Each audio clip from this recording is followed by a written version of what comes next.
Hello and welcome to Gordon Hadley Field, Monrovia, Indiana, for a classic small school matchup between teams and communities who love their football, and you could say play the old-fashioned way, on the ground. Linton, Stockton at Monrovia.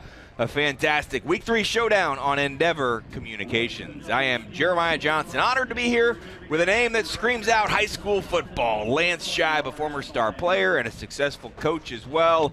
A solid broadcaster in his own right. Coach, our first September game, a little bit of a chill in the air.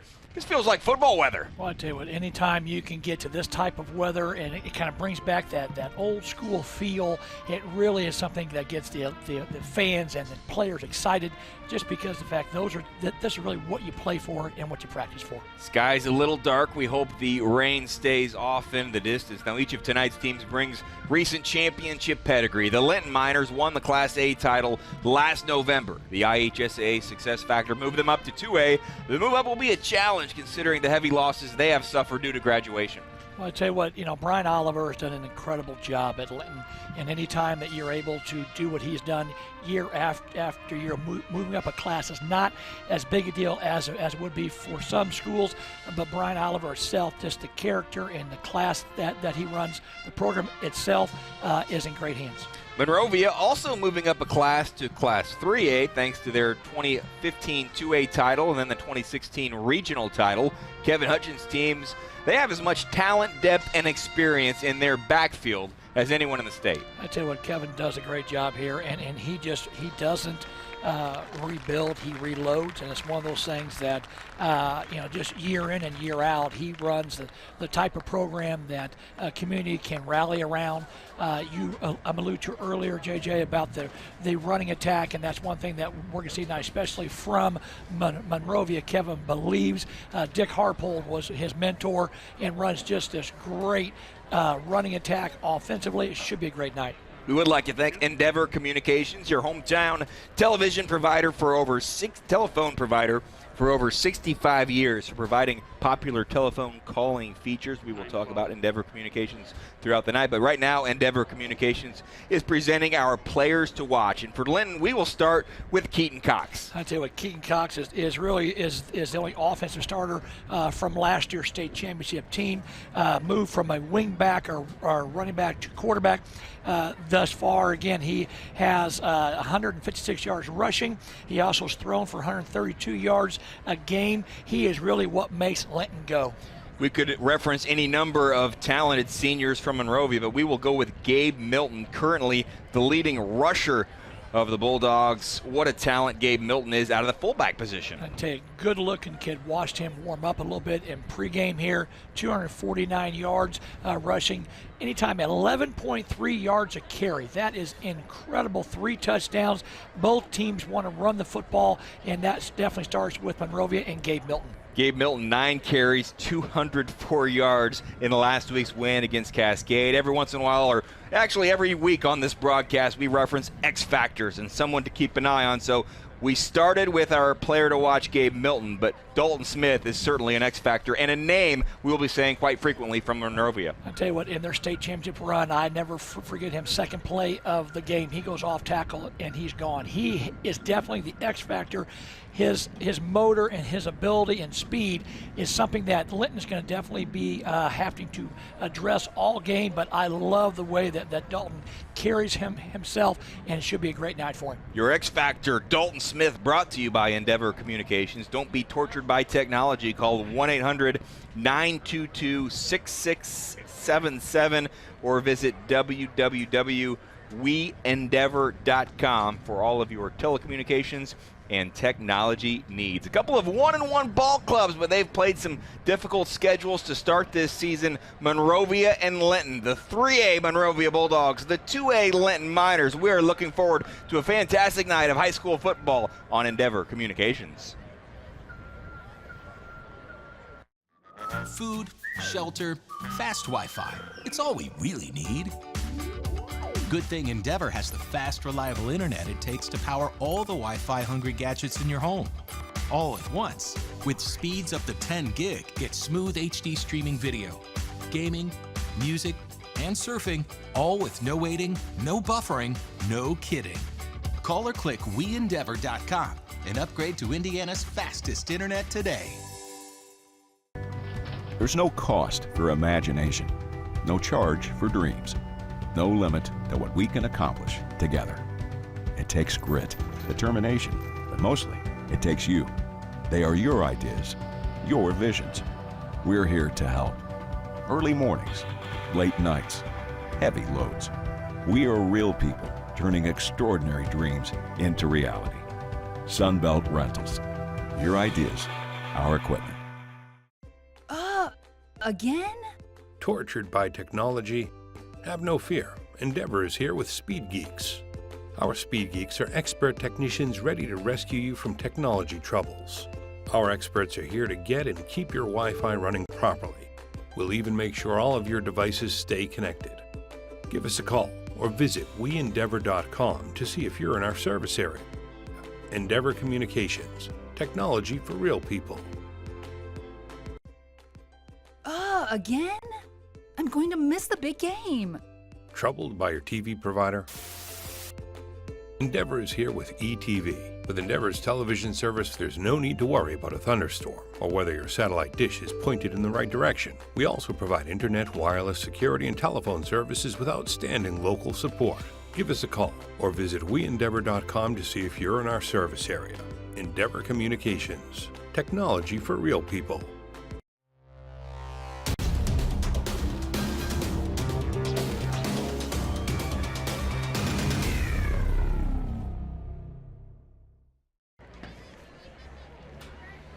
For the 9th time in their long and illustrious high school football history, the Linton Miners will take on the Monrovia Bulldogs. The all-time series favors Monrovia 5-3, but each of the last 3 times these two teams have played, the Miners victorious. They started a short series because of Linton moving up to Class 2A, and they wanted to beef up their schedule. And last year, a very competitive game at Linton won 24-21. We're expecting another close competitive game tonight. Well, I tell you what, I just feel like both programs are in such great hands right now, in such great shape. When you can win back to back and continually do that, you build that tradition and that expectation. And when that happens, whether you're in a rebuild or what looks like a rebuild year, you still are very competitive and will play incredibly hard. Linton Stockton started its season with a 17-16 loss to Southridge. As you see them run onto the field here in Monrovia wearing their visiting white uniforms with red letters. Then last week a bounce back win, an arch rival game 30-28 against Sullivan. Well, I like what Brian Oliver has done. He has beefed up his schedule. You talked about that earlier here. They are definitely battle tested by the time they get to the tournament. But in general, they will play people above them in class like they're doing tonight. And I just think it makes you better off as a program and in the tournament. Monrovia, the 2015 Class 2A state champions. You see those signs all over town when you drive into town. You see on the scoreboard, one town, one team, one dream. And that dream is now this season to win a second state title. And I think it is well within this team's capabilities when you consider the experience they have coming back. I tell you what, they are so powerful in the backfield. And I love just the diversity of running the football and how Kevin Hutchins does attack you. And I just feel like you've got experience back. Some of these guys in the backfield played key roles 2 years ago in that state finals or state championship. And so I think they have everything in the makings that could give them a chance to make a run. In week 1, Monrovia, with probably their biggest current rival, would be Cardinal Ritter. They lost to Cardinal Ritter 34-21 here in Monrovia. Last year it was Cardinal Ritter winning in the semi-state, propelling them to the state championship. 2 years ago it was Monrovia beating Ritter. So these two schools have already played once. I don't think that they could meet again because both schools are now up to 3A. So they were both 2A programs. Now they're both in 3A. Week 2, Monrovia gets a 57-20 win over Cascade. A little bit more of what this team and these fans were expecting. I'll tell you what, I still think playing a team like Ritter that you could meet in the regional, you alluded to earlier about, it's been back and forth. I still think it makes you tougher. It makes your program stronger. And I think it allows your kids to understand what level they have to play at if they want to make another run. Outstanding images from our quality videography crew from MTC Sports, and you see the Monrovia Bulldogs come onto the field. This is one of the great places to be on a Friday night in the state of Indiana. Everyone in Monrovia, they love their football, and it's a little bit cliche in the tournament time to say, oh, turn out the lights. Well, I think every Friday night, especially when the Bulldogs are home, no one in town is out. They're at the football game. They're supporting the Bulldogs, and this is a great atmosphere for week 3 of high school football. I'll tell you, it does such a great thing for the community. It does such a neat thing for the youth of the community, athletically speaking, and I think it's just great for camaraderie and just it's nice when the school and their events are the centerpiece of your community, and they definitely have that here in Monrovia. 59 players in grades 9 through 12 on the Monrovia roster. Meanwhile, Linton with 47. Talked with both coaches a little bit before the game. Injury is not a big issue, at least at this point in the season. Both teams really feeling themselves out a little bit, but maybe Monrovia a little bit of an edge heading into this game, would you say, just because of the experience they have? Well, I think so, and also I think playing Ritter really showed them real quickly where they are this year, what areas that they've got to get better at, and I think it just allows Kevin Hutchins to be able to have a better feel of where he is. I think Brian Oliver is still trying to get that feel out stage. He'll find out tonight where he stacks up, because he's going to get a heavy dose of the run, great line play, aggressive defense. Interesting to note, Linton will start a 2-game series against Ritter this season, so they're beefing up the schedule. In week 5, Linton will travel to Ritter, and then next season Ritter will return the favor and travel down to Linton. These are two schools, Ritter now playing 3A football, Linton playing 2A football. For so many years, Ritter was the stumbling block blocking Linton from getting to the state finals, and so now they'll be playing again in the regular season. As you see the coin toss on this week 3 showdown on ISC Sports Network, brought to you by Endeavor Communications. Endeavor eVoice Telephone offers popular calling features, including the popular voicemail, call waiting, and caller ID. And also, don't forget about eForce Internet. It offers a variety of internet speeds that fits your family's needs. Surf the internet faster than ever before with internet speeds up to a gigabyte. I think a gigabyte, right? That's fast. Yes, it is. Once again, Endeavor Communications, 1-800-922-6677. And I know we've got some other fine folks to thank who fed our crew before tonight's game. I tell you what, there's nothing like the pizza. I just Doghouse Pizza in Monrovia. Goodness. Talked to Mark James before the game, and he made that comment that I was in for a treat, and he was definitely not kidding there. It's always nice. I can't get over the setup here at Monrovia. I mean, the press box itself, the field, everything that's going on here. What a first-class operation done by Brian Lewis. We would like to give a shout-out to the officiating crew of tonight's game: Tim Chrisman, Gary Young, Larry Webb, Tim Thurston, and Don Sharton. I spoke with Tim Chrisman before tonight's game, said he and Don Sharton have been working together for 9 years, this group as a whole for 4 seasons, so they've got some good chemistry. We're expecting a good call. We tip our cap to the officiating crew. Well, I tell you what I like, what you just talked about with the officials, was 9 years. 9 years is really a young crew, and 4 years together. I love that right now. We need more people getting involved with officiating, just because, one, is great for kids, but two, it keeps the game strong. All right, we are about time to kick off here from Bruce Hadley Field as Monrovia will kick off to start this game. Linton will receive. Looking forward to seeing what both teams have in store for week 3 of high school football. Brought to you by Endeavor Communications. Kickoff bounces about the 15-yard line, is returned, brought down about the 23-yard line where Linton will take over.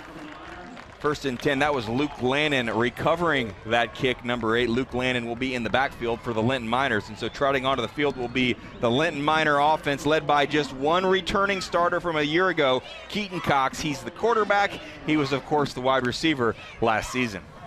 I'll tell you what, I like what Keaton does, both running and throwing, and I think he creates a great balance. And, you know, Coach Oliver, talking with him this week, everything is good. He's going to rely so much on what Keaton does, and it should be a great night to see the challenge that's going to be in front of him. Keaton Cox taking out of the shotgun, rolling right, and yes, he's going to throw on the first play of the game. Devin Robertson hauls it in, brought down just shy of the first down marker. Devin Robertson, 3 receptions on the season, but 1 on the opening play of the game. Let's take a look at your defensive starters, brought to you by Endeavor Communications. Prior to this 2nd down and 1 play, Monrovia, you see the starting lineup. This is a veteran bunch. 8 seniors, 2 juniors, 1 sophomore. These guys have been there and they've done that. Now they need to do it on 2nd and 1 as Keaton Cox, the quarterback, will hand off out of the backfield. Looks like the Linton Miners will have a first down on the carry. That was number 20 getting the handoff, Chance Howard, the fullback. When you only need one, you just hand it to the fullback and watch him fall forward. Well, what I like what Brian Oliver's done, he's playing against an incredibly stout defense. Let's move the pocket on first down. Second down, a quick hitter. You don't give Monrovia a chance to react. I would look for a lot of up-tempo, quick action type plays early on. Howard once again lining up in the backfield behind the quarterback. Quarterback Cox keeps it himself, falls forward, gets about 6 yards, maybe 7. Another outstanding play on first down for the Miners. I love the play by Cox there. He is going to read the defensive end. He goes upfield. He steps in, inside.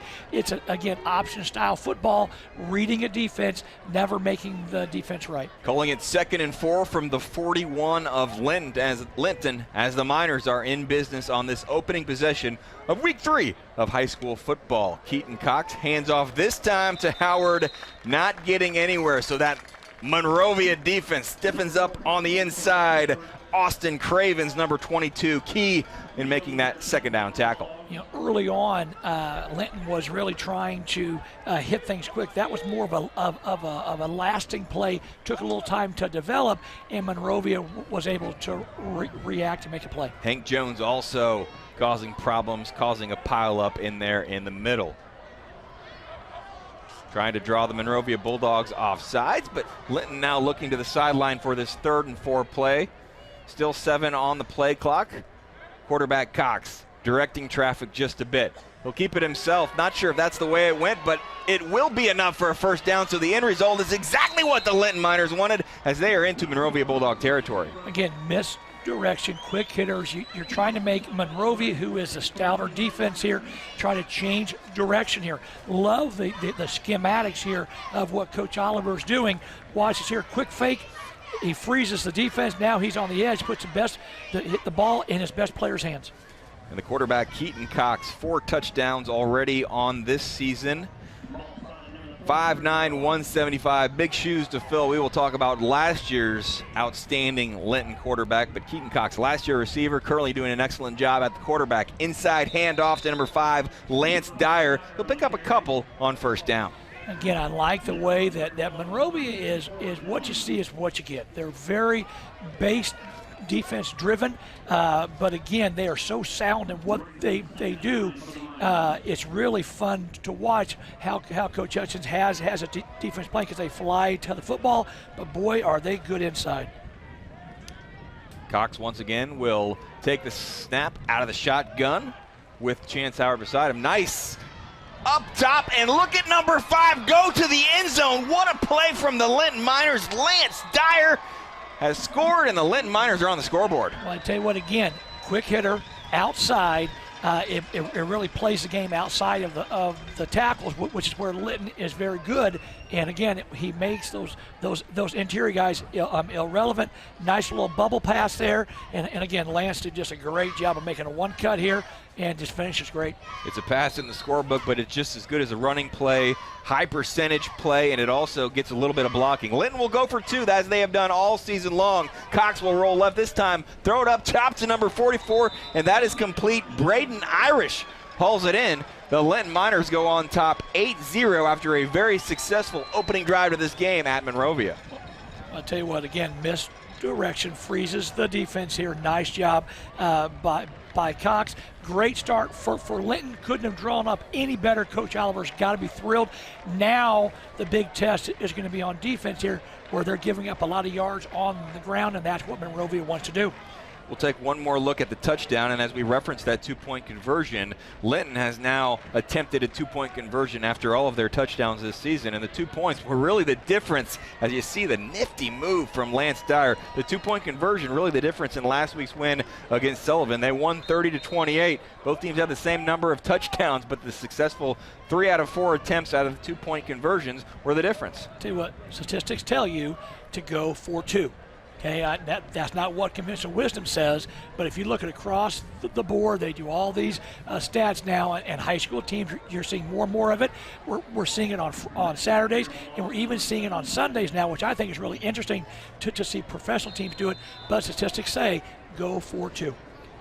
Coach Oliver said he's got a couple of freshmen that he'll maybe later this season let try extra points, but not enough confidence, and he has confidence in that offense. Braden Irish will kick off. Deep to receive for Monrovia is Chase Howard. He will catch it on a bounce at about the 12-yard line, has a nice wall of blockers in front of him, lowers his shoulder, and picks up a nice gain on that kickoff return. Monrovia will take over at the 33-yard line. So let's take a closer look at the Monrovia offense, and much like we referenced that defense, so many seniors, 9 seniors, 2 juniors in that starting lineup. The Monrovia offensive starters brought to you by Endeavor Communications. They've got eShield Security, providing security protection for your home or business, powered by quality Honeywell products.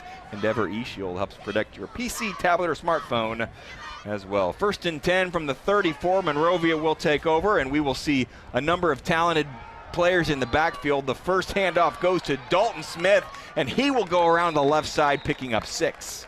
Tell you what, Dalton Smith can daggone run. He is looks like he got nicked up a little bit there, talking to the coaches before the game. He's been kind of nursing a couple of injuries here, but it's really, you don't want to see that happen to any player, especially Dalton Smith, who is their bell cow on the edge. But again, our thoughts are with him right now. Looked like he just twisted his knee a little bit maybe, or landed funny.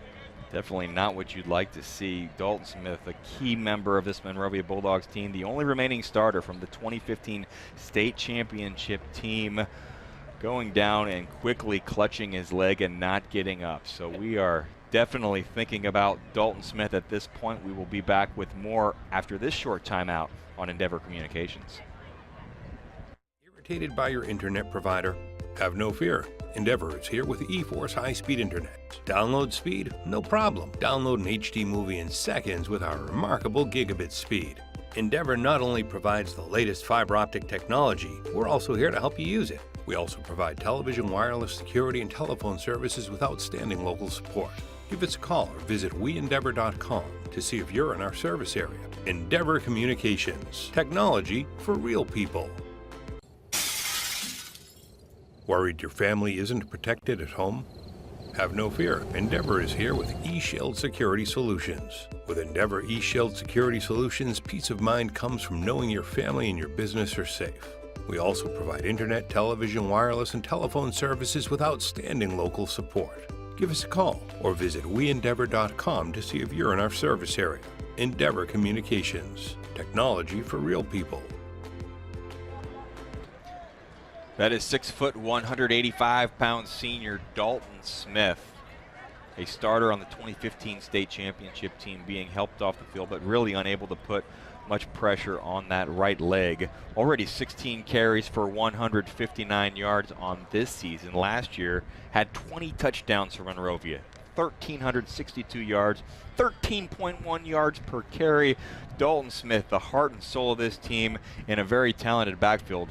You hate to see this, especially on the first play of the game. Well, here's a young man that's been with his teammates, since youth football. They've grown up together. They've got a bond, and they've got something that they don't want to see, their good friend, besides being a great football player, go down like that. And so, our thoughts and prayers are with him. Hopefully, he's able to bounce back, and it's nothing too serious. Dalton Smith on the sideline right now, number 32. So once again, our thoughts are with Dalton Smith, certainly one of the most outstanding football players in Central Indiana, and means so much to this Monrovia football program. 2nd down and 4 now from the 41 after Dalton Smith's 6-yard pickup. Connor Jelly, the quarterback, will hand off this time to number 39. That's his fullback, Gabe Milton, something we talked about in the open. Gabe Milton for a first down for the Bulldogs. Well, I'll tell you what, Gabe does a great job. I love, again, running backs and fullbacks that run with power, put their head down and just keep going forward. What I'll be anxious is can they now adjust with that, not having their outside game with Smith on the ground. Once again, they will go to Milton, picking up about 3 yards on the carry. Right about midfield now as Monrovia tries to answer what Linton was able to accomplish in its first drive of the game. What I'll be anxious here is when you have an injury, you have to have a plan A and a plan B. The nice thing is Connor Jelly, watching him warming up, he can throw the football. So look for maybe Monrovia to throw it more than what they expect to coming into the game. You think of Monrovia, you think of running football, but Connor Jelly can throw the football. Right now out of the option, we'll hand off to Clay Whitney. Monrovia unable to get anything going as Linton all over in the backfield. Eventually a stop made behind the line of scrimmage by number 42. Actually, number 43, that is Cash Howard. Cash Howard money on that play. I'll tell you, the one thing that if you're going to have a great program, you have a defense that when you touch it, you actually are able to tackle it. Linton, as great as they are on offense, what I like here is they run to the football, but when they have a chance here, they get the ball carrier on the ground, which is imperative. So now it's 3rd and 9. This could potentially be one of those passing plays that Coach Scheib was referring to as Connor Jelly. 6 for 18 through the air against Ritter, 6 for 21 on the season, has thrown for 126 yards, but he'll hand this one off to Clay Whitney, and Clay unable to find any opening, and look at that pursuit from the Linton Minor defense. It will bring up 4th down for the Monrovia Bulldogs. You know, I know this. Coach Hutchins doesn't want to go east and west. And anytime as a defense or as an offense, you're going east and west, that's a loss. In this case, Linton, great job of stringing this thing out. I love it again. They're getting 4 and 5 and 6 guys to the ball, which is a big deal. So Monrovia looks like they will be forced to punt, something they have not done too frequently this season. I believe just 2 punts through 2 games for Monrovia. But back to punt for Monrovia is number 31. That is Jacob Smith.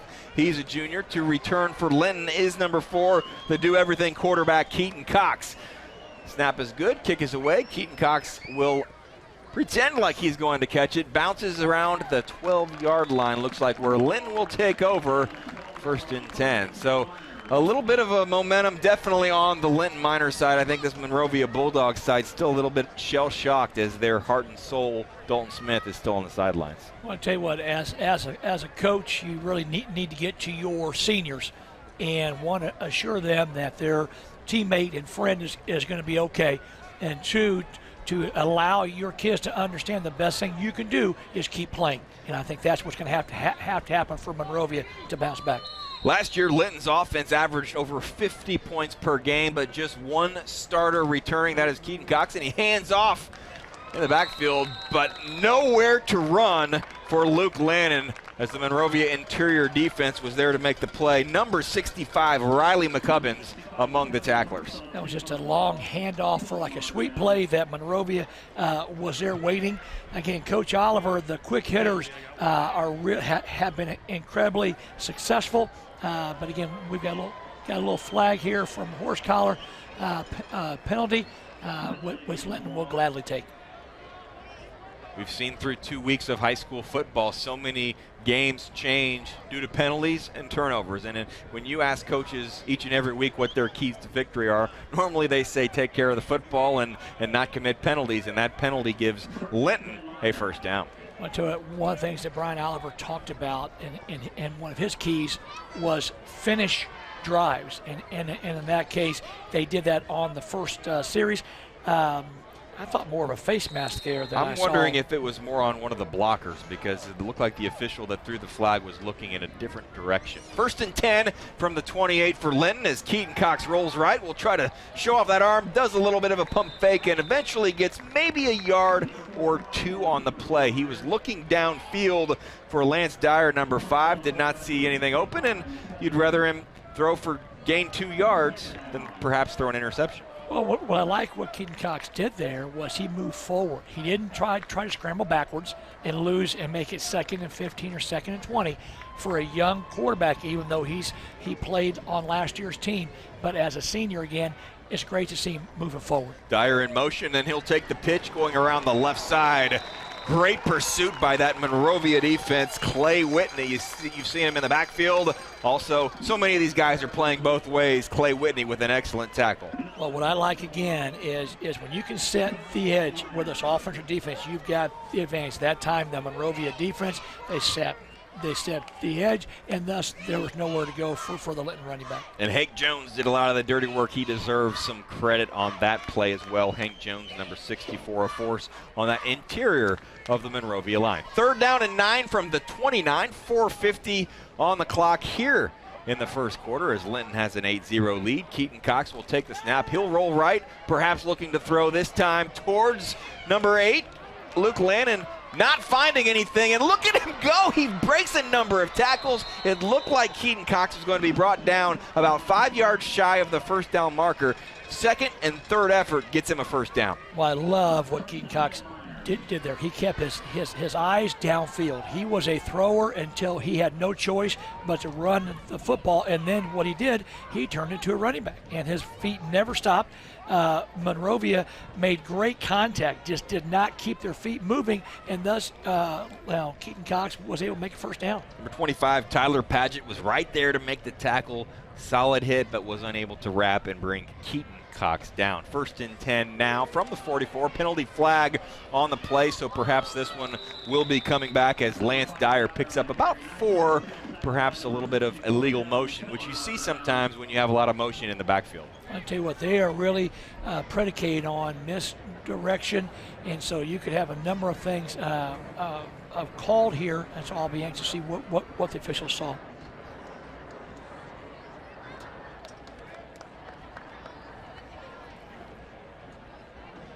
Coach, I'm going to defer to you on the hand behind the head. Didn't bring my. In 25 years, I have never seen that call, and so that I'm at a loss here. I'd love to be able to sit there and tell you what it is, but I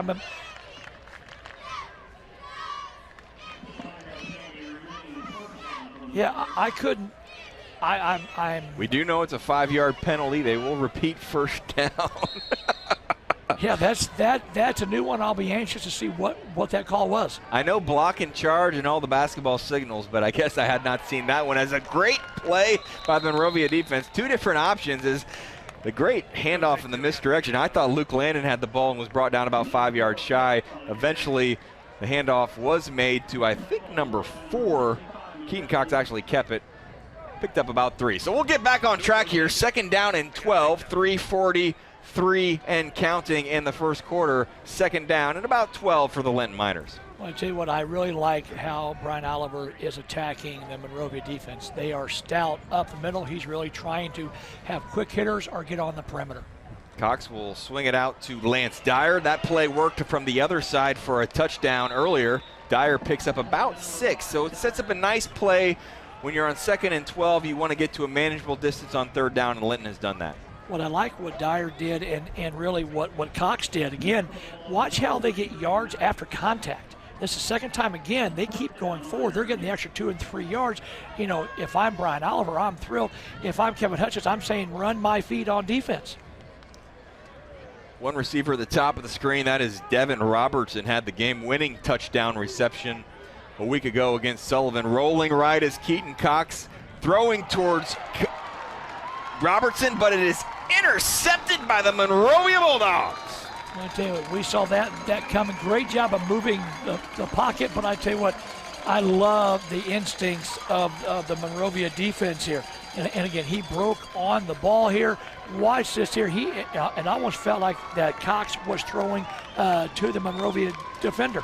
Donnie Skiles, great play by number 21, steps right in front of the pass. Devin Robertson, the intended receiver. Devin Robertson did not give up on it. He tried to say Ty. Ty would go to the receiver, but that is an interception for Donnie Skiles.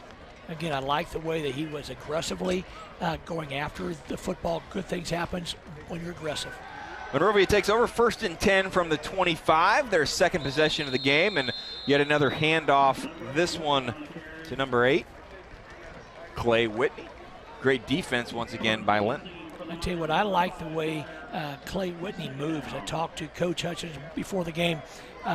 He's got a chance at the next level, probably more as a linebacker, but he fits the mole definitely passes the eyeball test. From the standpoint, he looks the part, and as a fullback, he's going to be called on tonight to carry a little bit more of the load just because of Smith being out. You're seeing number 7, the freshman Corbin Paget, on the field more now with the injury. What a pass play, as that one is Connor Jelly complete to Tyler Paget. So Paget doing quite a job on that first pass attempt of the game. Well, I like Jelly here. He's got great mechanics. Watch him here. Ball comes out nice and quick. No wasted motion here. Will probably be a college baseball player. But really a nice athlete, great athleticism, and nice first down by Monrovia. Paget, 5'10", 160-pound senior. 2 receptions for 26 yards entering this game, but looked like a pro on that one. On first down, Whitney will once again get the carry, so without Dalton Smith, it looks like Whitney will probably be the primary ball carrier, the number 1 option out of the backfield for Monrovia. Well, I'll tell you what, I like that. Just a straight dive. They double teamed the defensive lineman, did not block the defensive end, and it hit so quick, the defensive end couldn't close down to make a play. I like what Kevin Hutchins is going to here. A little more off tackle, a little quick hitter. Number 4, Brian Cox, also an outstanding receiver. At the bottom of your screen is the 1 receiver, Clay Whitney. A little bit of an I formation. We saw number 7, Corbin Paget, is in the game as well. Handoff to Whitney. Does Coach Hutchins have to change the play calling? Obviously, when you lose somebody like Dalton Smith, it's such a key part of your offense. We're seeing maybe some different formations. Corbin Paget, just a freshman. I asked the coaching staff if he would play quite a bit tonight because of his averages, 12 carries for 186 yards, but I don't think he was expected to play this much in a game like this if the game was close. Well, JJ, you mentioned formations. I've covered Monrovia a little bit. I haven't seen them in the eye, and they were in the eye last play. So to your point, I think Kevin's going to have to start doing a few more things, formationally speaking, to try to make up for not having Smith. Fakes the handoff to the fullback. Number 7 will get it. That is the freshman we talked about, Corbin Paget, 5'10", 155 pounds. That looks like it might be the final play of the third quarter. 8 seconds on the clock. That is a first down, Monrovia Bulldogs, and I'm guessing the final play of the first quarter. More on the freshman Corbin Paget when we come back, as the clock will run. Both sides will go to the benches. 8-0, pretty competitive, well-played first quarter, Coach. I love it, and I just like the way that both teams are kind of settled down a little bit. This is setting up to be a fantastic game. All right, you're watching the ISC Sports Network. Linton 8, Monrovia 0. As always, brought to you by Endeavor Communications.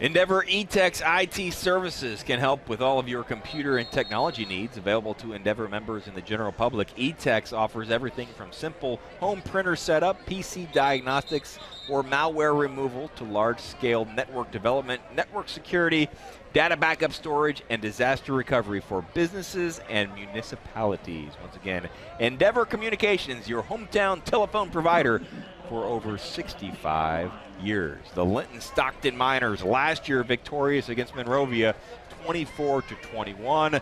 Both of Linton's games this season, a 2-point loss, or a 1-point loss, a 2-point win. We're expecting another close competitive game as Monrovia takes over, or continues its drive now, first down and 10 on the 18. Connor Jelly, the quarterback, I formation once again, and the handoff is to Clay Whitney as he tries to find a hole. Picks up about 6, maybe 7 yards. Solid first down play. Again, a different formation. They're in the eye. Gives the ball a little deeper to the running back, lets the offensive lineman really create space here. I really like what Coach Hutchins has done here of just trying to change the tempo and change the point at which the ball is being delivered on the run. So Connor Jelly, the quarterback, directs a run-oriented offense, but he certainly can throw as well. The top of the screen is Brian Cox, a wide receiver. Probably will keep it on the ground on this one. The handoff is to the fullback, Gabe Milton, near the first down marker. again, I like the quick hitters right off tackle here, putting the ball in Gabe's hands. Your leading rusher coming into the game here. But I do like the idea that Connor Jelly can do a few things here besides just hand the ball off. Nice play by that Linton Minor defense. Levi Gerald prevented a first down. So it sets up 3rd and 1, likely 4-down territory for Monrovia. So they've got 2 plays really to pick up 1. Jelly has Gabe Milton in the backfield and fakes the direct snap.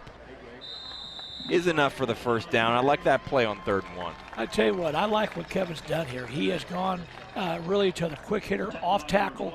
They're creating movement. He gets a double team, which I think is the best block in football, and unless that defensive end really puts him on an island where he doesn't have a chance to get down to make the tackle. 1st and goal from the 5 as Clay Whitney picks up enough yardage for that first down. Whitney came into the game 26 carries for 171 yards and 2 touchdowns.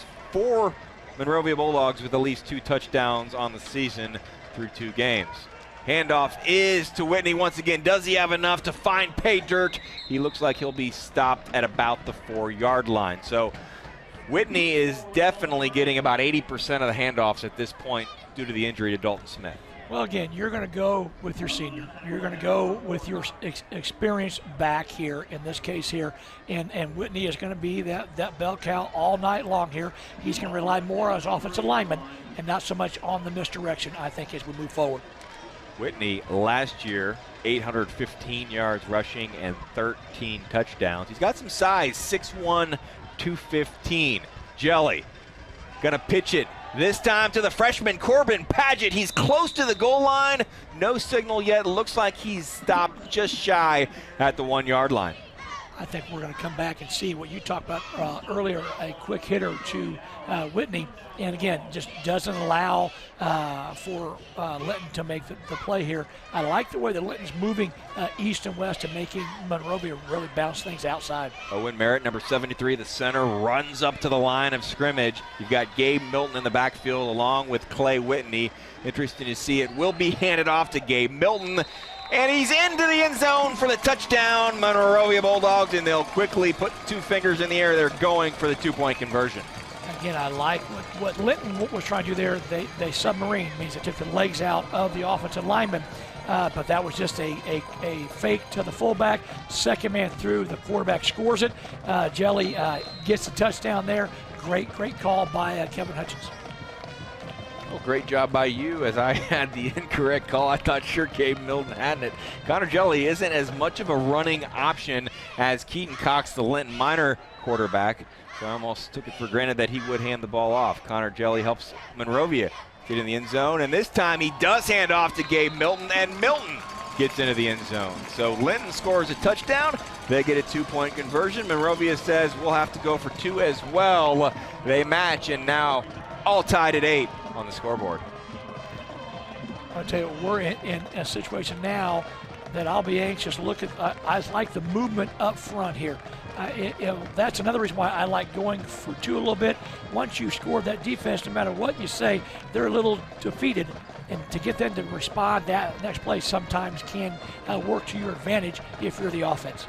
So Connor Jelly, the quarterback, nice job directing that drive. He scores a touchdown. Gabe Milton scores a 2-point conversion. 8:54 on the clock as we are all tied at 8. 24-21 last year, Linton over Monrovia. We're expecting another close game. We see a great crowd, as always, at Monrovia. They always have fans standing along the sides near the fences, usually a near capacity crowd in the stands. And we look over to the Linton side. They're about an hour and 20 minutes from their home stadium. But Linton Minor folks, they love their football. These are 2 communities. Nobody loves football quite like Linton and Monrovia. I tell you what, both have done a great job of having great support for their kids. And both of them, you know, it's nice when you win that your fan base will follow you. And in both cases, both fan bases do that. Jacob Smith kicks off. Retrieving or receiving is Lance Dyer for Linton. Shows some speed. Lance Dyer is certainly a weapon to keep an eye on for the Linton Miners as he gets it out to the 36-yard line where Linton will take over 1st and 10. See, what I like Dyer, he's got an extra gear.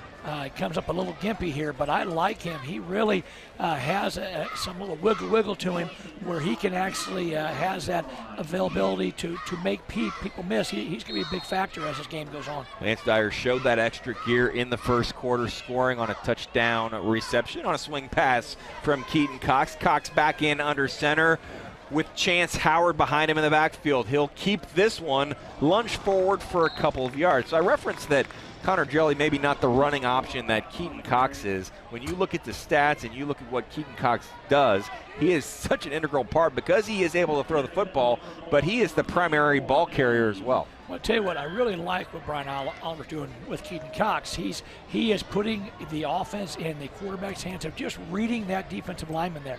If the defensive lineman closes, he pulls it out.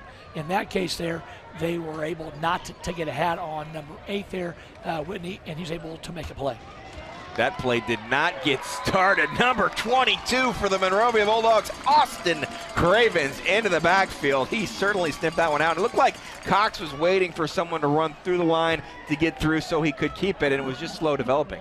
Well, I don't think Chance Howard. Chance knew the ball was coming there. Again, Keaton Cox, the natural thing to do is to go backwards. You really don't want to do that very often, though.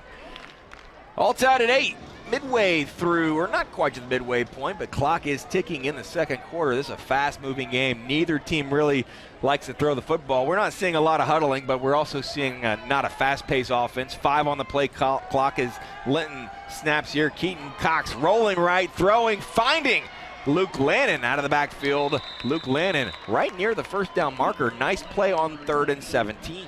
Tell you what, I like the dual threat ability of Keaton Cox. He's done a nice job. He is keeping Linton in the game, both sides of the football here. But watch him here. They're moving the pocket to take advantage of his athleticism. Throws a nice catchable ball. Okay, I like the tempo of which he plays, and he runs and throws and gives Linton the first down. It is a first down, Linton Miners, and you're seeing some outstanding video work by our MTC Sports production crew. Great replays in this game as Keaton Cox looks down to see what the play exactly will be called.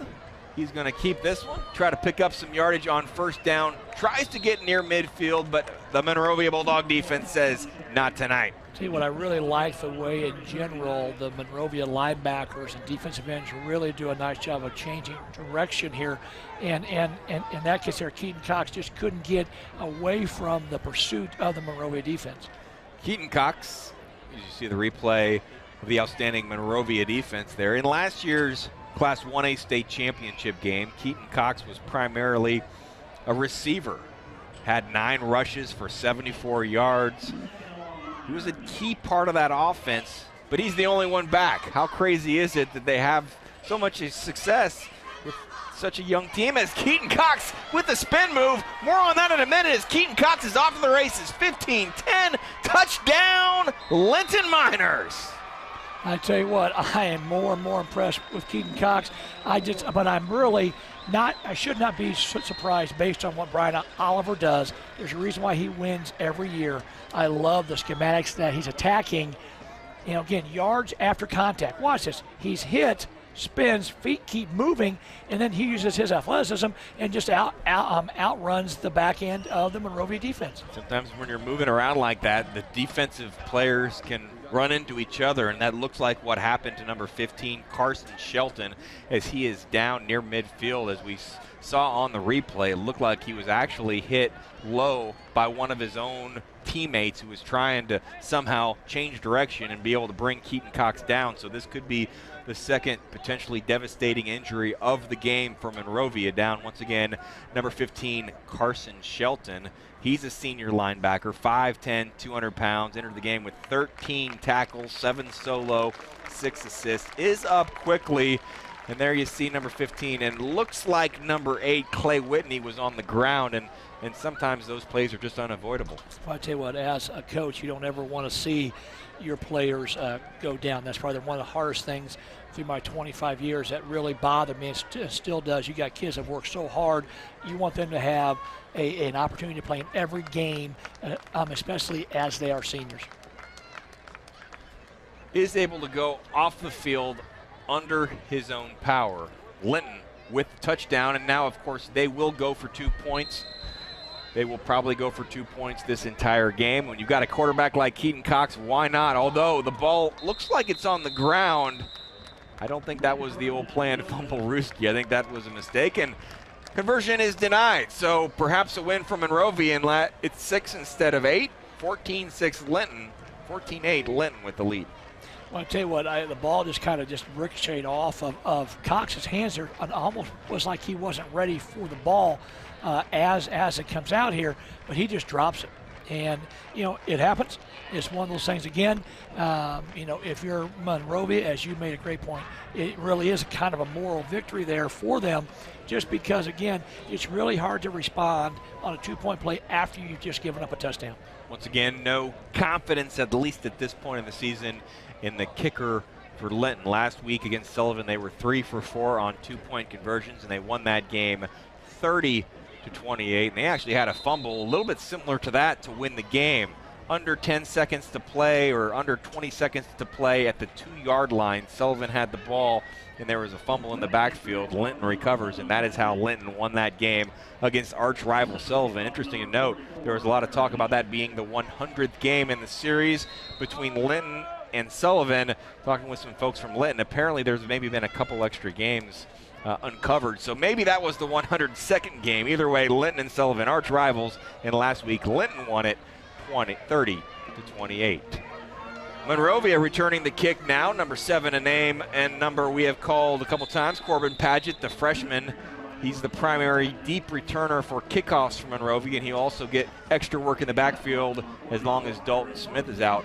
When you see a freshman get extended minutes in varsity football, you know he's a serious player. I'll tell you what, I like his change of pace. I like, you know, again, he's going to only gain from this experience. The biggest thing that you lose with Dalton Smith, other than the fact that he is your bell cow, is just your experience in general. And when that happens, it's really hard for a freshman to play extended time when he isn't used to doing that. Monrovia 1st and 10 from the 31.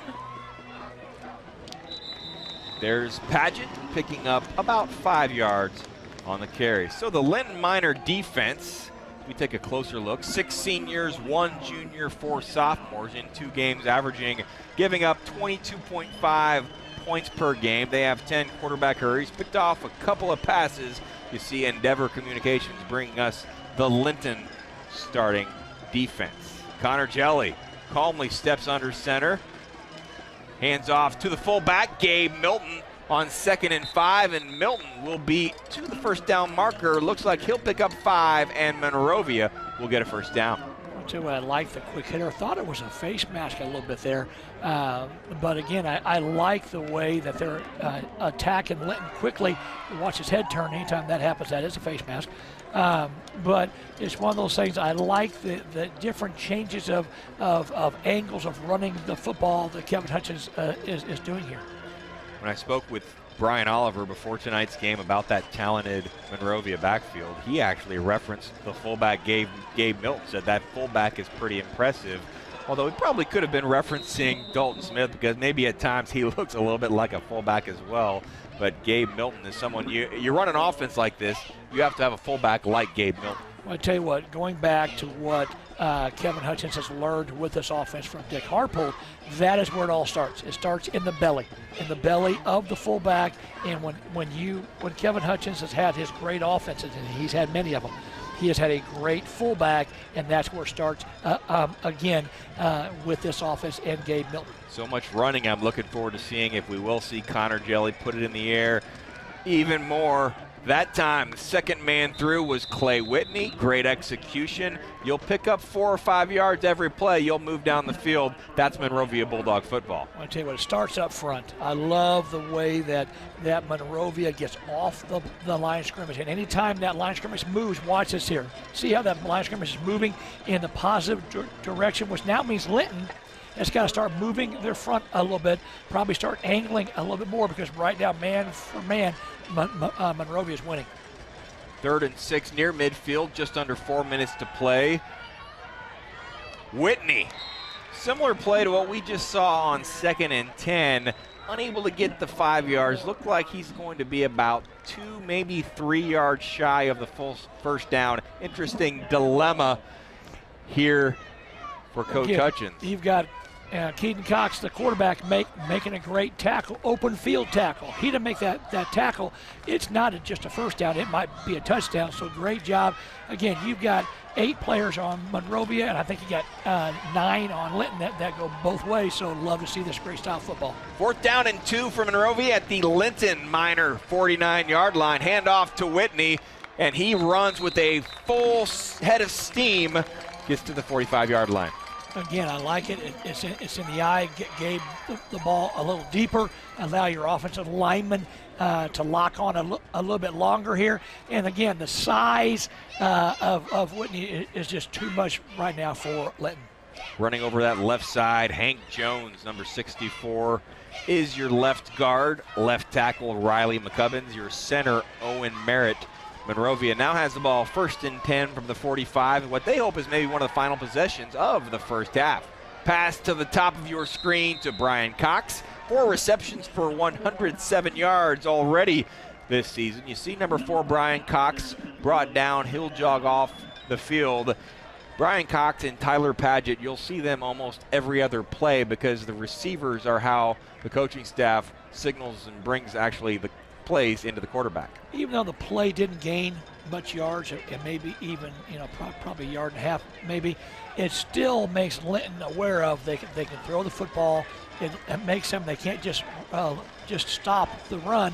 It makes a young man think a little more.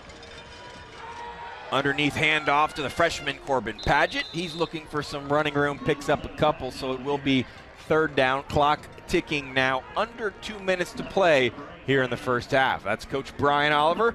Has to be happy with the way this game started. He could not have been happier here. And again, he knows it's 3rd and 7 or 8. Look for a run. I still think this is probably 4-down territory because of where the clock is. But again, it would not surprise me to see a run here. But Brian Oliver, again, he could not have scripted anything better. It's 14-8, a minute and a half to go in the second half, or the first half. Linton had the ball to start this game, so Monrovia will get in the 3rd quarter. Jelly back to pass, finding number 22. Austin Cravens unable to connect. Looked like Cravens maybe had a step on the defender, but unable to complete. Well, I tell you what, Connor Jelly throws a great ball here. Needed to redirect his feet just a little bit more, and I know they're working on that with him here. Watch here. Again, I like his tempo, and really just missed it. I mean, maybe just too open. Yeah, I mean, it was a good throw. It was a good route. Again, he just missed it. I'd come back and do it again. 4th down and 6 now from the 43. A minute 22 on the clock as Monrovia hopes to try to get something going before halftime. And once again, they will start as we have a procedure penalty. That's the freshman Corbin Padgett jumping just half a second too early. I tell you what, when you play young kids, it sometimes happens. We'll probably change the decision of Kevin Hutchins to go for it on 4th down. Probably will look to punt it a little bit more now. But again, you're going to have, you should have an understanding that you're going to have some mistakes just because you're playing a young kid. So Monrovia will punt for the 2nd time in this game. Keaton Cox, Mr. Everything for Linton, back to receive. He's standing about the 18-yard line. Punt is away. Cox will get away from it, let it bounce down at about the 18-yard line. So inside the 21-15 on the clock here at Monrovia High School. Linton Stockton. Good, quick. Linton Stockton with the lead, and now the question, Coach, is do you try to go for any more points, or are you content to have a 6-point lead? I think, you're content, but right now you've got a minute 14. There's probably a couple things you're going to run to set up for the second half. And so you're not looking to score here, but you're thinking 3rd quarter, 4th quarter, what can we do misdirection-wise? How can we help our quarterback and our lineman out here? What you definitely do not want if you're a Linton Stockton fan is a turnover. No, in this case here, Linton has done a great job. Keaton Cox has done a nice job protecting the football here other than on that 2-point play.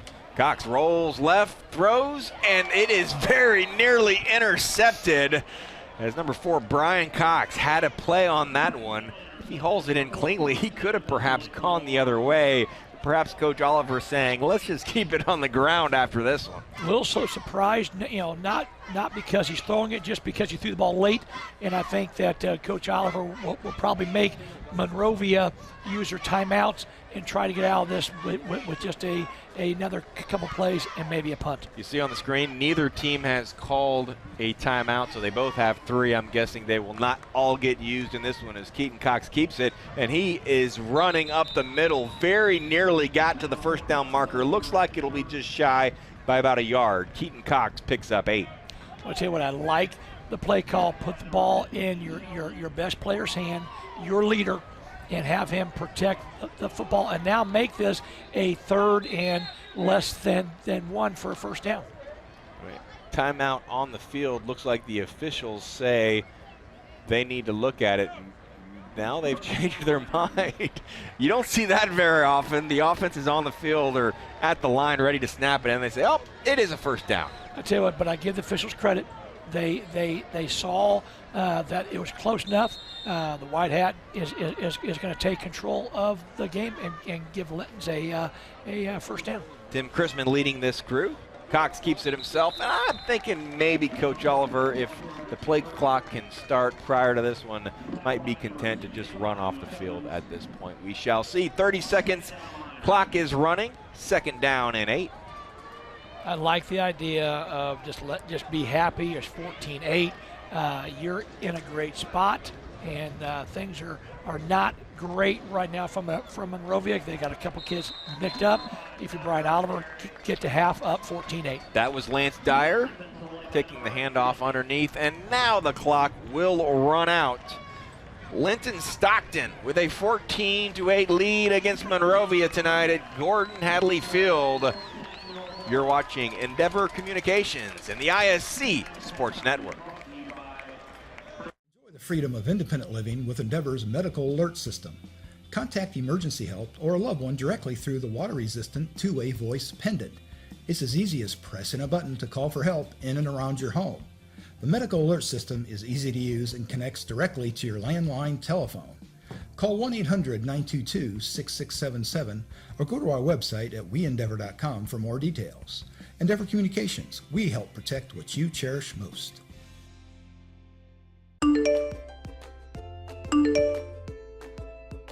Not getting their messages? Have no fear. Endeavor is here with eWireless. Endeavor Communications combines the nation's largest 4G LTE network with friendly hometown service, so you'll always be connected to your kids. We also provide internet, television, security, and telephone services with outstanding local support. Give us a call or visit weendeavor.com to see if you're in our service area. Endeavor Communications. Technology for real people. Food, shelter, fast Wi-Fi. It's all we really need. Good thing Endeavor has the fast, reliable internet it takes to power all the Wi-Fi hungry gadgets in your home. All at once. With speeds up to 10 gig, get smooth HD streaming video, gaming, music, and surfing, all with no waiting, no buffering, no kidding. Call or click weendeavor.com and upgrade to Indiana's fastest internet today. Worried your family isn't protected at home? Have no fear. Endeavor is here with eShield Security Solutions. With Endeavor eShield Security Solutions, peace of mind comes from knowing your family and your business are safe. We also provide internet, television, wireless, and telephone services with outstanding local support. Give us a call or visit weendeavor.com to see if you're in our service area. Endeavor Communications. Technology for real people. Again? I'm going to miss the big game. Troubled by your TV provider? Endeavor is here with eTV. With Endeavor's television service, there's no need to worry about a thunderstorm or whether your satellite dish is pointed in the right direction. We also provide internet, wireless, security, and telephone services with outstanding local support. Give us a call or visit weendeavor.com to see if you're in our service area. Endeavor Communications. Technology for real people. Back at halftime, Linton Stockton with a 14-8 lead over Monrovia, and you're seeing a very special event. We've heard about unified track and field with the IHSAA and how that has really taking schools around the state, they are taking the initiative and having unified track and field. And Coach Scheib, we're seeing something similar with football right now. I want to tell you what, this is something that the ISSA is exploring, is having unified flag football. And you couldn't have asked for a better quarterback there, and John Sanford. And so it's one of the things, again, that I love the proactivity and how unified sports are really starting to take off. And it's one thing I know that track is big. Look at bowling to come into the fold. But here with unified football, it's really a neat event for schools. It's a great activity for your student body, and it's nice to see Monrovia being very proactive with this. It's been great to see the schools really take the initiative and really run with it with unified track and field. You know, last week I participated in some of the events with the Special Olympics plane pull held out at the airport and raising a lot of money for the Special Olympics athletes, and you see the joy on their faces as these boys and girls are out there competing. And you mentioned John Stanford, a former professional athlete that's helping as well. I want to tell you what, former Monrovia athlete, played at Purdue. And John is just a great ambassador for Monrovia. Couldn't ask for a better representative from the school, from the community, to have this type of setup and this type of example of just camaraderie. And you talked about it with the plane pull this past week. Unified track is taking off. And John Stanford there helping that youngster up as he was down for just a little bit, but he's putting the flags back on. So a game of unified flag football here at halftime at Monrovia High School. And John Stanford is a Monrovia assistant coach. So credit to John for being out here helping with this event when he probably at some point needs to get in that locker room and talk to some of his players. I want to tell you what, it just puts life in perspective, and I think it's really an incredible gesture on John's part just to be involved in so many activities here at Monrovia, as you reference him as a coach, but just in general, I just think this is, my hats go off to the ISSA, goes off to Monrovia High School, to Brian Lewis, and just Mike Springer for allowing unified football to be able to take place during halftime of a game. I don't have a roster, but great open field tackle grabbing the flags there a moment ago, as we're seeing some great talent on the field, not just during this game, but also during halftime at Monrovia. Jeremiah Johnson here at Gordon Hadley Field. We expected a great game. We're seeing a great game. Low scoring, competitive. That's what you expect when you see Monrovia take on Linton. Much more with Coach Scheib. Some first half analysis after this from Monrovia. You're watching Endeavor Communications. There's no cost for imagination, no charge for dreams, no limit to what we can accomplish together. It takes grit, determination, but mostly it takes you. They are your ideas, your visions. We're here to help. Early mornings, late nights, heavy loads. We are real people turning extraordinary dreams into reality. Sunbelt Rentals. Your ideas, our equipment.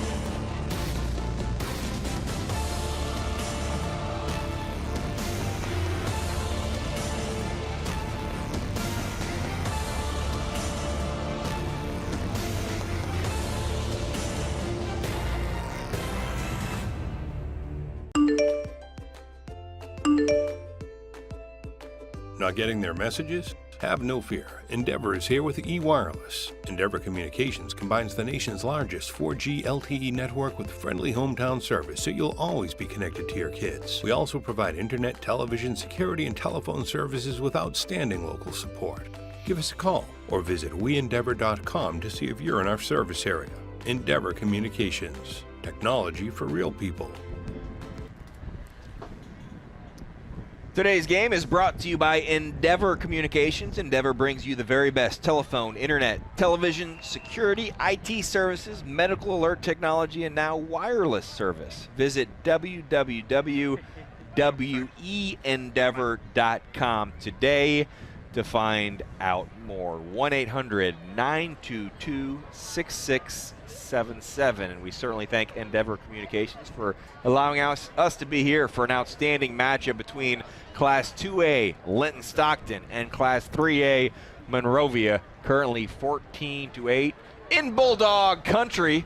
Let's take a look at your first half highlights. Brought to you by Endeavor Communications, your first touchdown of the game. Impressive play, and what speed. That's slow motion, but trust me, Lance Dyer was running very fast. Love the idea of running a quick bubble screen to Lance Dyer. Great blocking on the perimeter. That's when big plays happen. He makes one cut, finishes, and that was one of the keys that Coach Oliver talked about, was finishing drives, and Dyer did that on that play. Monrovia coming into the game, averaging, as you see, the two-point conversion, which is going to be a key storyline in this game, as Keaton Cox finds number 44 for Linton for 2. And then Monrovia does get on the board. That's the quarterback, Connor Jelly, keeping it himself, and then they also would get the two-point conversion. You see Connor Jelly following his fullback, Gabe Milton. Milton, coach, would do the dirty work on the two-point conversion.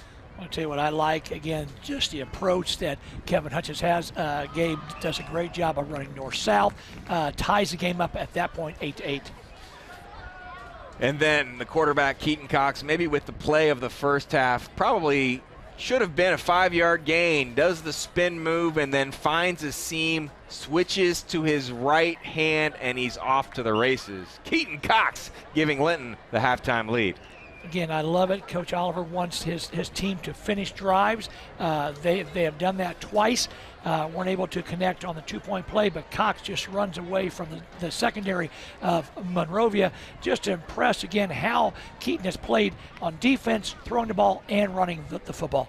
About 11 minutes to go here in halftime, and Coach Lance Scheib did want to reference the running game for Monrovia. Through 2 games, they were averaging 413 yards per game on the ground, and that was a weakness for Linton. Now, obviously, Dalton Smith's injury, a big part of that, but what have you seen from that Linton defense? I can't believe how much that they are neutralizing Monrovia's front. It's been, it's been a cat and mouse game there, but it really, right now, Monrovia, every time I've watched them play, they up front are so strong and so powerful. And I do think losing Dalton Smith has hurt that a little bit, but give the credit to what Linton is doing. They're moving their front a little bit. They're angling them a little bit more, but I like the schematics of which Brian Oliver's using to try to slow down Monrovia's run game. With Dalton Smith out, Clay Whitney is getting a majority of the handoffs. Connor Jelly keeping it every once in a while. You've got the fullback, Gabe Milton, and then the freshman, Corbin Paget, with some extended playing time. This is still anybody's game, 14-6. Linton Stockton with a lead at halftime from Monrovia on the ISC Sports Network.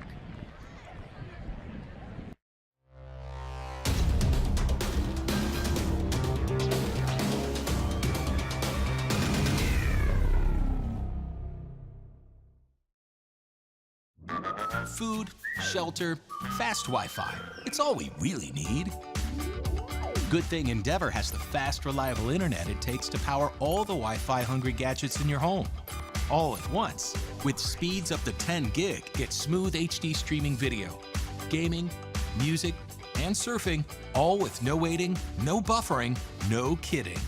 Call or click WeEndeavor.com and upgrade to Indiana's fastest internet today. There's no cost for imagination, no charge for dreams, no limit to what we can accomplish together. It takes grit, determination, but mostly it takes you. They are your ideas, your visions. We're here to help. Early mornings, late nights, heavy loads. We are real people turning extraordinary dreams into reality. Sunbelt Rentals. Your ideas, our equipment. Again? Tortured by technology? Have no fear. Endeavor is here with Speed Geeks. Our Speed Geeks are expert technicians ready to rescue you from technology troubles. Our experts are here to get and keep your Wi-Fi running properly. We'll even make sure all of your devices stay connected. Give us a call or visit WeEndeavor.com to see if you're in our service area. Endeavor Communications. Technology for real people. again? I'm going to miss the big game. Troubled by your TV provider? Endeavor is here with eTV. With Endeavor's television service, there's no need to worry about a thunderstorm or whether your satellite dish is pointed in the right direction. We also provide internet, wireless, security, and telephone services with outstanding local support. Give us a call or visit weendeavor.com to see if you're in our service area. Endeavor Communications. Technology for real people.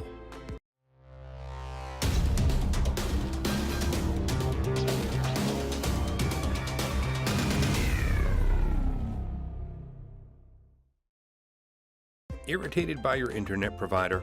Have no fear. Endeavor is here with eForce high-speed internet. Download speed? No problem. Download an HD movie in seconds with our remarkable gigabit speed. Endeavor not only provides the latest fiber optic technology, we're also here to help you use it. We also provide television, wireless, security, and telephone services with outstanding local support. Give us a call or visit weendeavor.com to see if you're in our service area. Endeavor Communications. Technology for real people. Worried your family isn't protected at home? Have no fear. Endeavor is here with eShield Security Solutions. With Endeavor eShield Security Solutions, peace of mind comes from knowing your family and your business are safe. We also provide internet, television, wireless, and telephone services with outstanding local support. Give us a call or visit weendeavor.com to see if you're in our service area. Endeavor Communications. Technology for real people.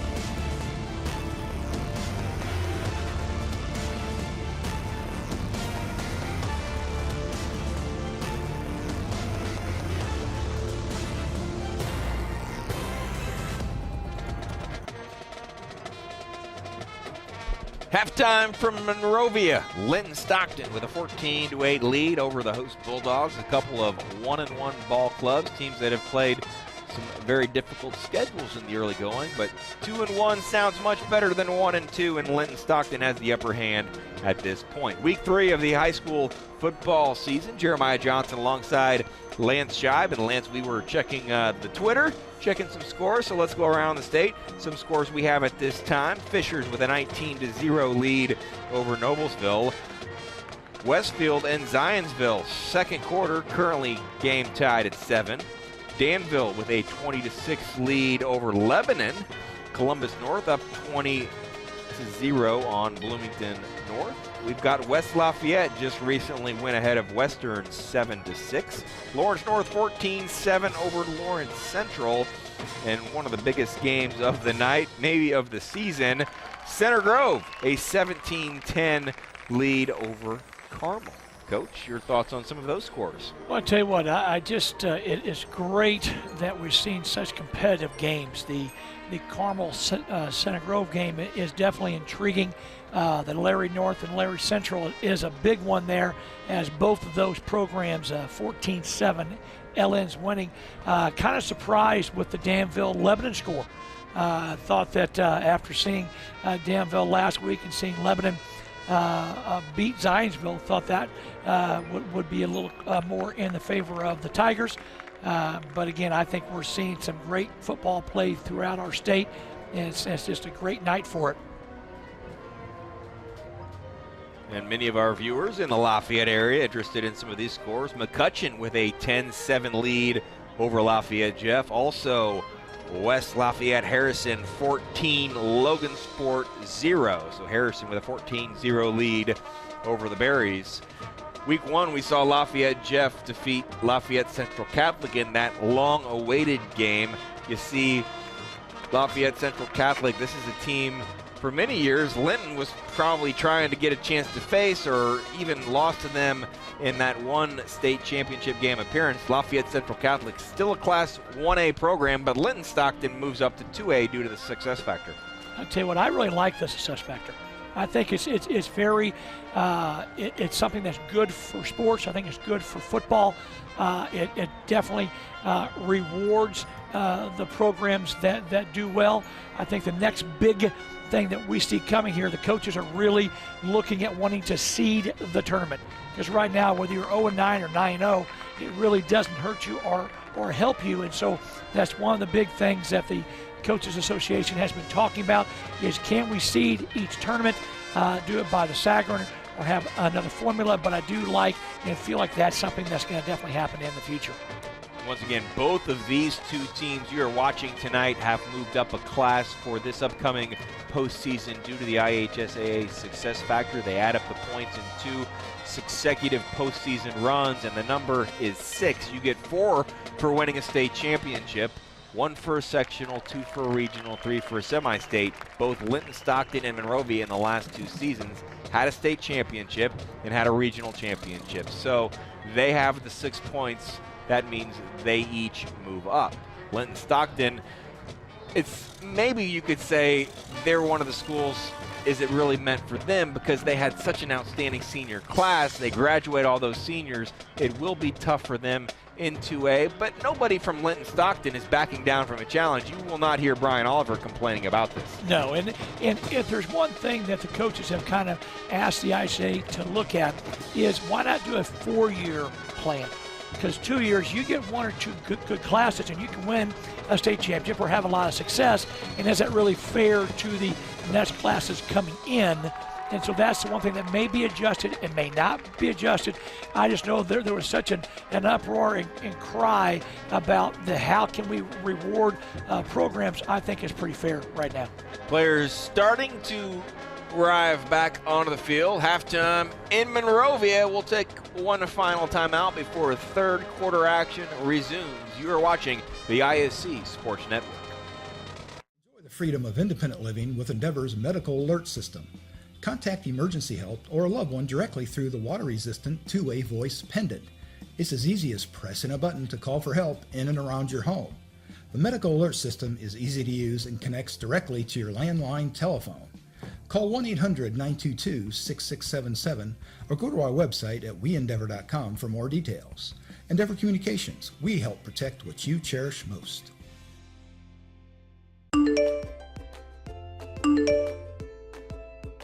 Not getting their messages? Have no fear. Endeavor is here with eWireless. Endeavor Communications combines the nation's largest 4G LTE network with friendly hometown service, so you'll always be connected to your kids. We also provide internet, television, security, and telephone services with outstanding local support.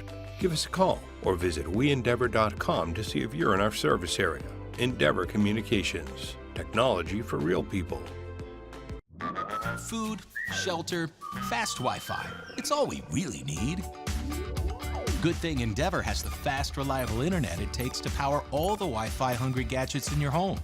All at once. With speeds up to 10 gig, get smooth HD streaming video, gaming, music, and surfing, all with no waiting, no buffering, no kidding. Call or click weendeavor.com and upgrade to Indiana's fastest internet today. Worried your family isn't protected at home? Have no fear. Endeavor is here with eShield Security Solutions. With Endeavor eShield Security Solutions, peace of mind comes from knowing your family and your business are safe. We also provide internet, television, wireless, and telephone services with outstanding local support. Give us a call or visit weendeavor.com to see if you're in our service area. Endeavor Communications. Technology for real people. Again? I'm going to miss the big game. Troubled by your TV provider?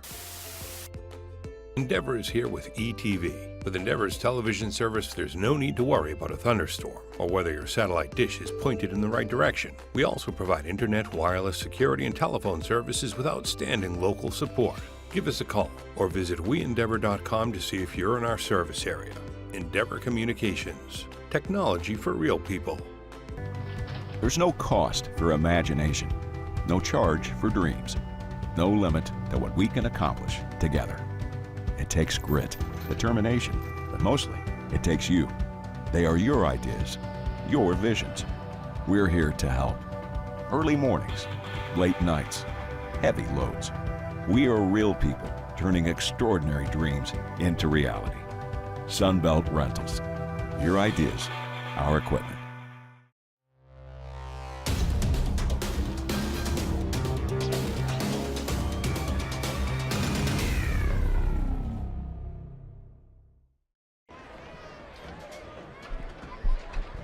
Week 3 of high school football brought to you by Endeavor Communications, your hometown telephone provider for over 65 years, providing popular telephone calling features, super fast high-speed internet, including internet speeds up to 1 gigabyte, quality TV programming for your entire family, security protection for home and business, medical alert systems to help your loved one live independently.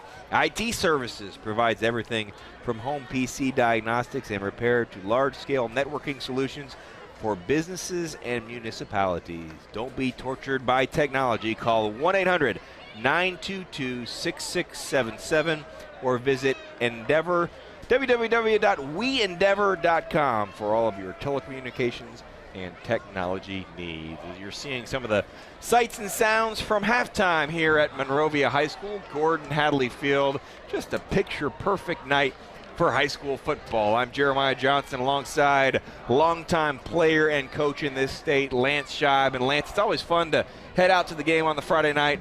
You put on a light jacket. There's nothing like it. I tell you what, it's so great for everybody in general. One of the great things about living in our state here, but just it seems like football weather. Underneath the lights, it's mid-60s, little breeze, keeps the rain away. I like that, but it feels like a football Friday night, which I just think is great for everybody involved. And in this case here, you got two great programs and two great teams. And there you see on the crutches, number 32, Dalton Smith for Monrovia. The heavy brace around the right knee. Went down on the first offensive play for Monrovia, getting a hug from some of his coaching staff. We do not have an official injury report, but the pictures and the images, I think they tell the story of the heartbreaking nature of this injury for someone who's meant so much to this program. Dalton Smith was the only member of that 2015 state championship team, the team that has done so much for this community. You see those signs everywhere. I do not expect them to come down anytime soon. That 2015 state championship team will be the kind that, you know, they never have to buy a sandwich at this restaurant, because there will always be someone thanking them and reminding them of that and thanking them. He's the only remaining starter from that squad, and he's gone down with an injury tonight. I want to tell you what, state championships change communities. Both of these communities were very strong, very tight-knit, but a state championship is something special for that senior class that won it. You'll always be remembered as a state championship class and a state championship team. And I really feel like Kevin Hutchins felt a lot of those same feelings about this year's team. Maybe not as much depth as he had 2 years ago, but Dalton Smith was a catalyst and someone that he was really relying on. But you know what? Kevin does a great job. Feel for Dalton. Hopefully it's something that he's out in just a week or two, can come back, never again. I talked about this earlier. Do not like to see kids get hurt. We are underway in the third quarter. Kickoff is returned. Caught at about the 18-yard line, and number 15, Carson Shelton, brings it to about the 30. So 14-8, Linton Stockton with the third quarter lead on Monrovia. Linton scored first. They took the opening kickoff. Monrovia now gets their chance to score early in this now the second half of action. That Monrovia offense, we hinted around it just a little bit. Before tonight's game, during warm-ups, I saw John Staniford, and I saw him working with those receivers, and I saw what Connor Jelly was capable of. I said, you guys could throw the ball. He's like, yeah, we might throw it 5 times. And I tell you what, I think we might see a little more of that here in the second half. Connor Jelly, they've got to be able to have a little more diversity. Throwing deep to Brian Cox, and he holds it in. What a play.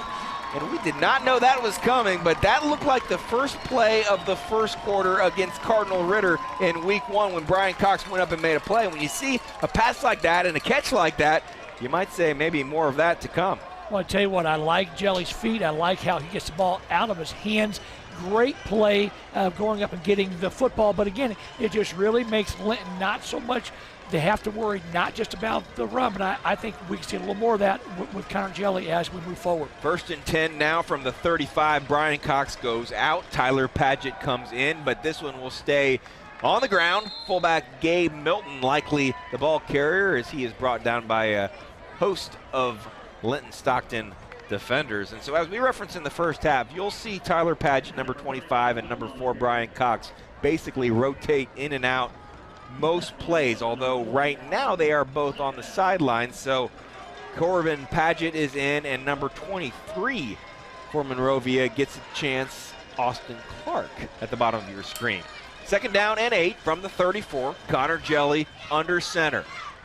He'll hand off to the fullback, Gabe Milton. Milton, after picking up 2 on 1st down, picks up another 3 or so. Looks like 3rd and 6. What I like what Kevin did on that first play was when you lose a Dalton Smith, you've got to come back with some kind of outside threat. And that threat might be throwing the football. And again, Kevin Hutchins, phenomenal young coach in our state here. He will find a way to move the football. Number 21, Donnie Skiles, is the receiver now at the bottom of your screen. Jelly will hand it to the 2nd ball carrier through. That is Clay Whitney, and that guy takes the handoff and knows how to pick up some yardage. I love his lean. I like the way the offensive lineman is getting off the line of scrimmage. 2nd man through here. Nice 1st down, nice way of moving the chains for Monrovia. Once he takes the handoff, he's already running at full speed, and that helps him get that extra 2 or 3 yards. And there's not a lot of time to react. In this offense, those ball carriers are on those defenders so fast. You have to really trust your keys. Great schematics by Coach Hutchins. So Monrovia, very well executed drive as they try to perhaps tie or take the lead. Linton Stockton with a 6-point lead, under 10 minutes to play here in the 3rd quarter.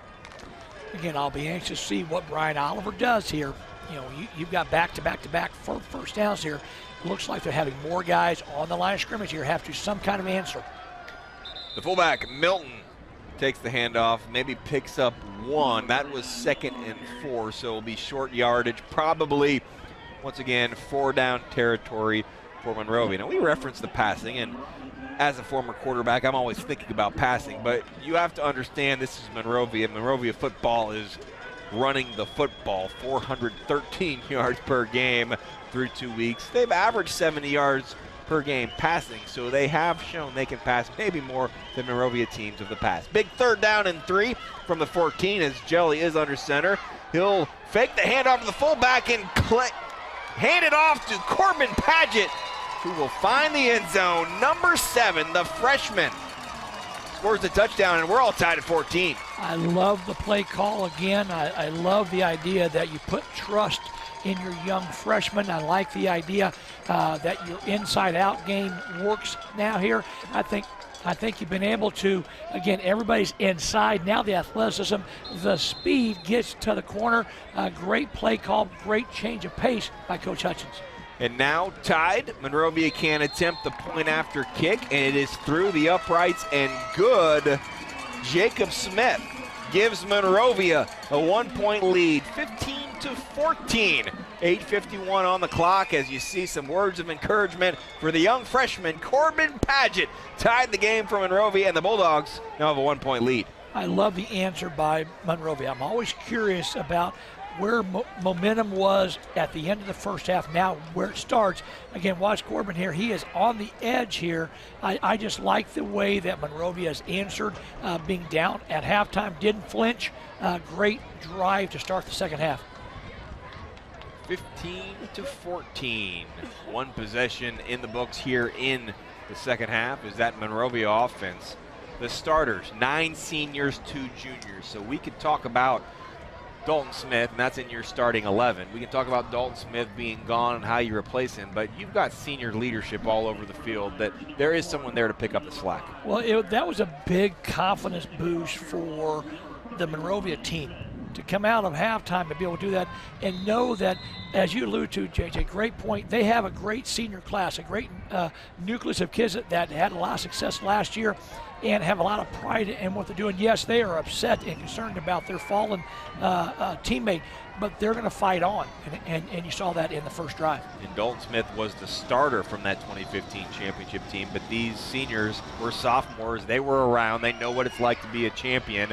Last year, they were a regional champion as well. The short kick is recovered and returned by number 43 for Linton, and the Linton Stockton Miners are in business now for their first drive of the third quarter. Be anxious to see what Monrovia does to adjust to the quick hitters, the outside, the inside out, the bubbles, the things that are going to happen quickly against them. I'll be anxious to see what their adjustment is, because if I'm Brian Oliver, I'm going to make Monrovia stop that type of schematics, because they struggled to do that in the first half. That was Cash Howard on the return. So 8:45 on the clock. Linton first and 10 from their own 38. We've seen the outstanding work from Linton quarterback Keaton Cox. We'll see what he has in store for the second half. Nice pitch to Luke Lannon. And Lannon has 10, and he's still going. 40, has a couple of blockers. He might go all the way. Eventually brought down at the 15-yard line as Clay Whitney showed his speed to track him down from behind. But that was the way you start a drive. Nice answer. If you're Brian Oliver, get on the edge, get on the perimeter, a nice little, fly sweep, which means the ball is going to be, you're going to actually get it outside of the tackle. Great blocking. Look how we're in front of him here. Great blocking by the receiver. You got a lot of guys at the point of attack here, and just a nice answer to the score by Monrovia, by Linton. The fullback Chance Howard, a key blocker. Also number 61, Trevor Hill, the right tackle. Give those guys props for making that play happen. And then the quarterback takes it out of the shotgun, and he scores from 15 yards out. Keaton Cox gives Linton the lead back. Great answer. Great job by Cox. Nice job up front blocking. Again, they're putting a lot of players at the point of attack, and then Keaton Cox is just picking his way through it, but it starts up front. I really like it. Look how patient he is running the ball here, and then he gets to the outside, and he's just faster, and speed wins. So we saw maybe a low-scoring first half, but both of these offenses have the capability. This is an important two-point play. Cox takes the handoff, a couple of handoffs, and what a change of events. Touchdown! That's number 8.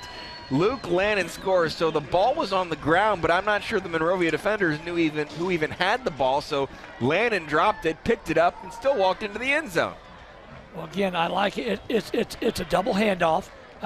Eric Moore made that famous at Center Grove, a little wing tee play. And again, that's a son of a gun to stop, but there was so much pursuit to the ball, misdirection, pick it up, no one's there. Keaton Cox handed to Lance Dyer. Dyer then handed to Luke Lannon. And as you said, and as we've talked about, Linton does not have an extra point kicker that they can trust. So they know that all week long. So they've probably got 15 plays or so from short yardage, because they know how important those 3-yard plays are in the course of a game.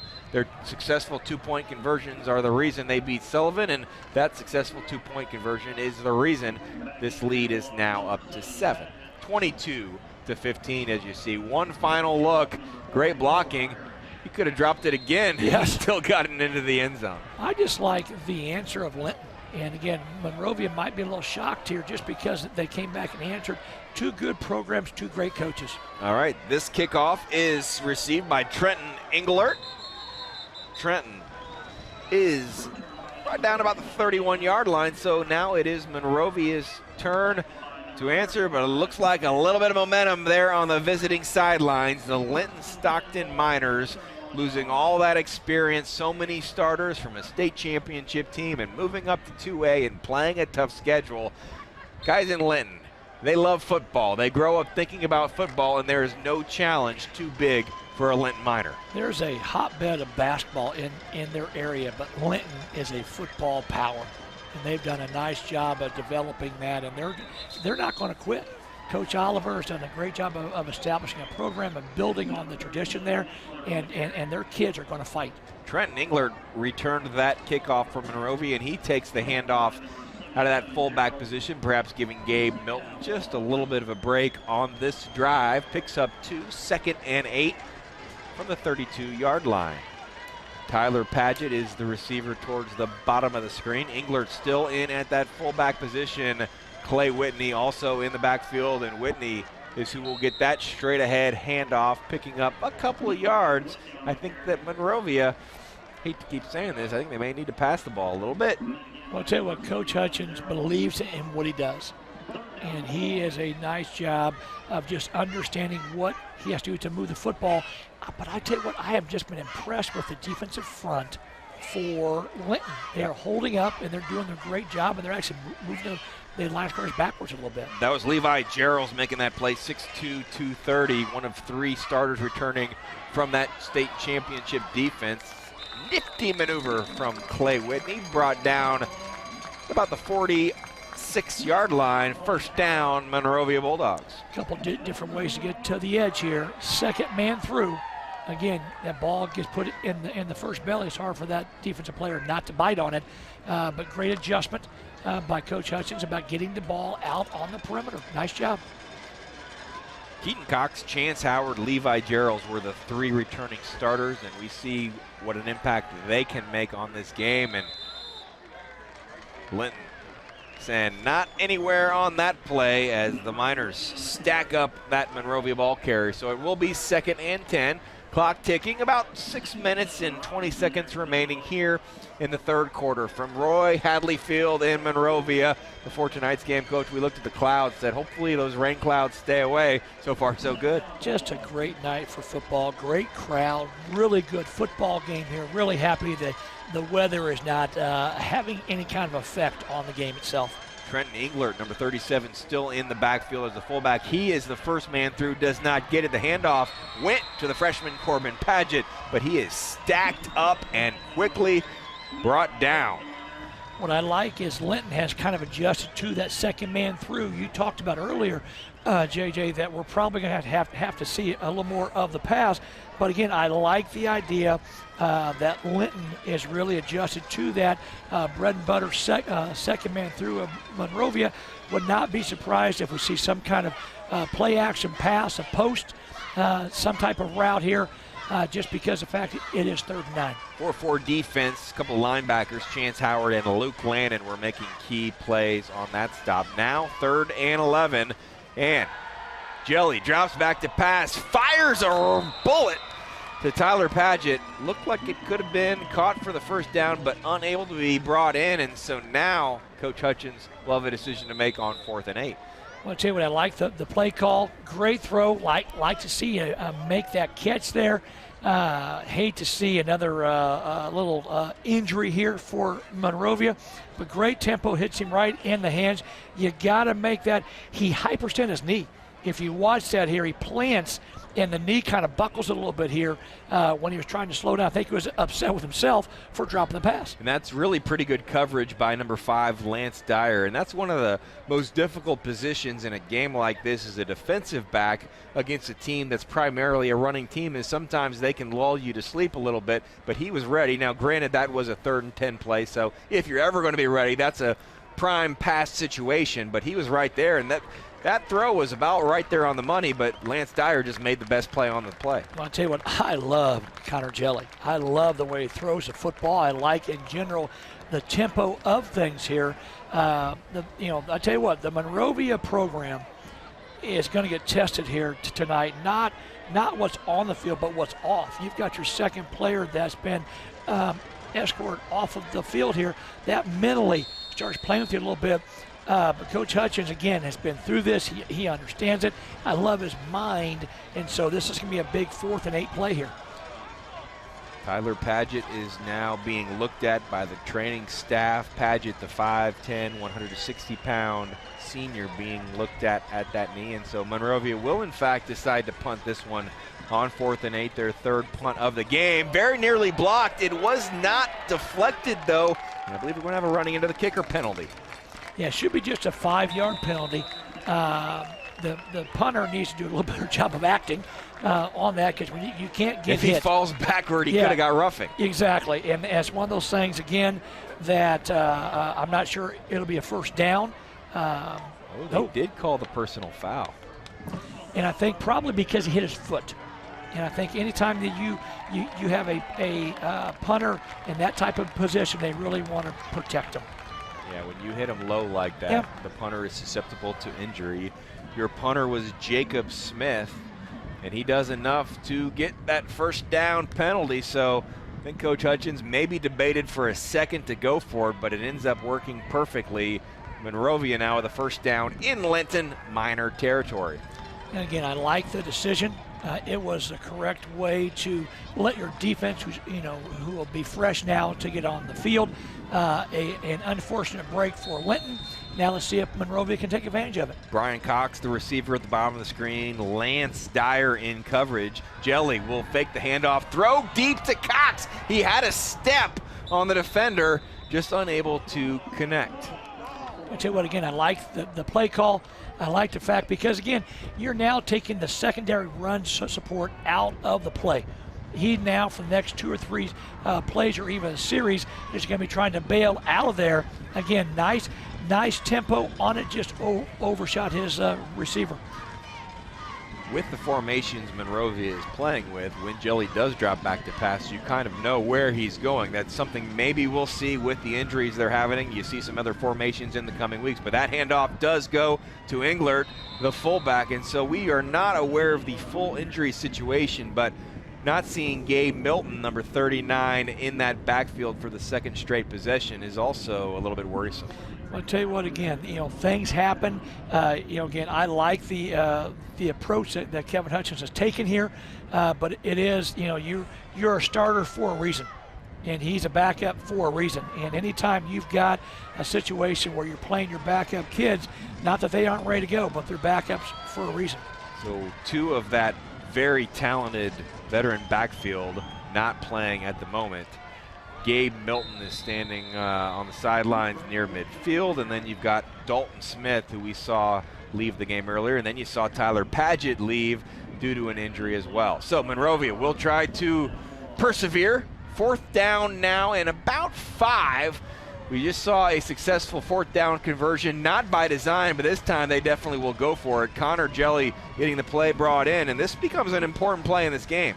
Well, I'll tell you what, all 4th downs are big. This one, as you allude to, Jeremiah, is just incredibly important because you got some momentum if you're Linton stacked the line of scrimmage.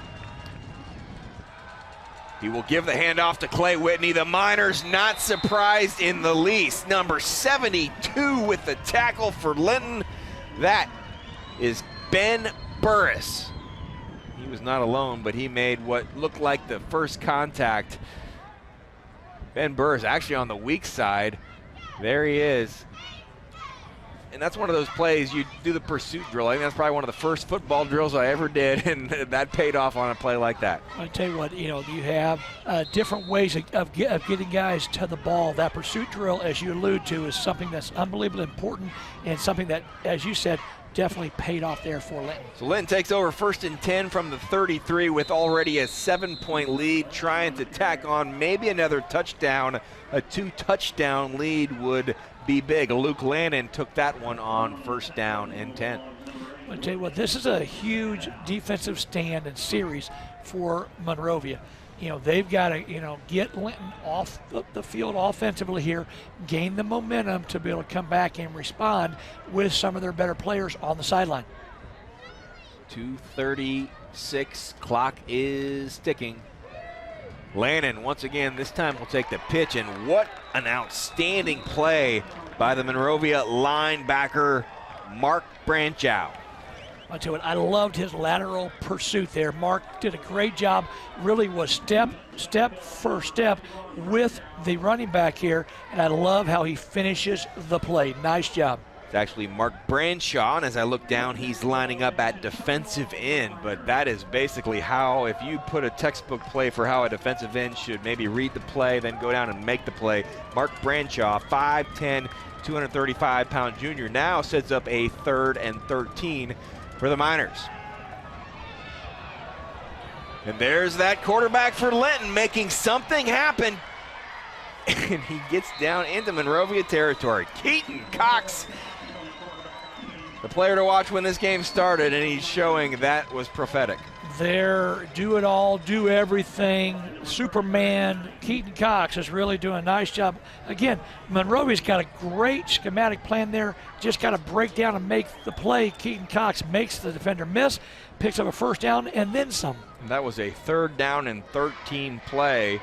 The clock is ticking. So Linton, that might be one of those plays you look back on when this game ends as being crucial for the visiting Linton Miners. Cox looks towards the sideline. He has one receiver at the bottom of the screen. That would be Devin Robertson, who had a big touchdown a week ago in the win against Sullivan. Handoff there to Luke Lannon.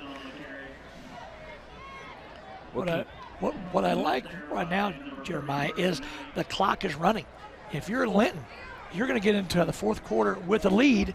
Again, nice misdirection here, but what you're doing is you're really countering everything that Monrovia is trying to do, and right now it's a great coaching matchup. I love it. I love to see what the answers are to everybody's adjustments. Lance Dyer entered this game 13 carries, 42 yards, and Touchdown. there he is, Goodbye. Keaton Cox. Not quite a touchdown, but when you're lining up 2nd and 8 from the 43 and you get down to about the 20-yard line, Keaton Cox. If you only have one player to bring back from a starting unit from a year ago, I like that it's Keaton Cox. And I guess we at this point should reference last year's quarterback, Tyler Muir. We both worked that state championship game. Coach Oliver was asked in the preseason, as we see Keaton Cox go, he's like, can he try to replace, or how is he going to be like Tyler? He said, no one is ever going to be like Tyler. We just want him to be like Keaton, and Keaton is showing he's a well-rounded quarterback in his own right. What I love of what Coach Oliver's done is he's kind of blended Keaton's ability to throw the ball, but also to run the ball, which is what he did last year. Fumble in the backfield. Luckily for Linton, Luke Lannon was in motion, was able to go get it, because if he does not fall on that football, there were 4 Monrovia Bulldogs. Perhaps someone could have picked that up and run it the other way for a touchdown. The final play of the 3rd quarter is a phew for the Linton Miners, 22-15 after 3 on the ISC Sports Network.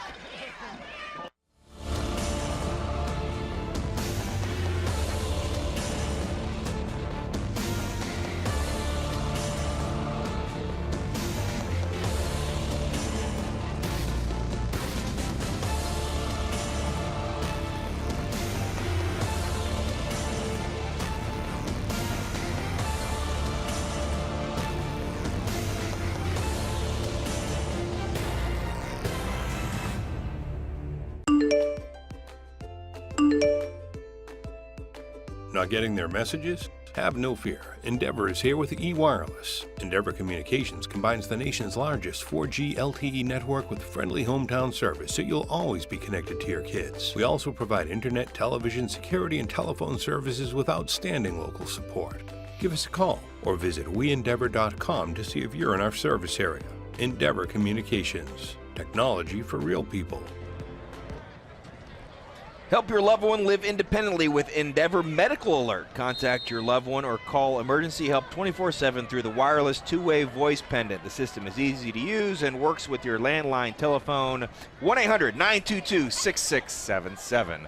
As we are back to action in the 3rd quarter, 2nd down and long. Keaton Cox picks up about 4, setting up a 3rd down play. Right before the end of the 3rd quarter, there was an errant snap.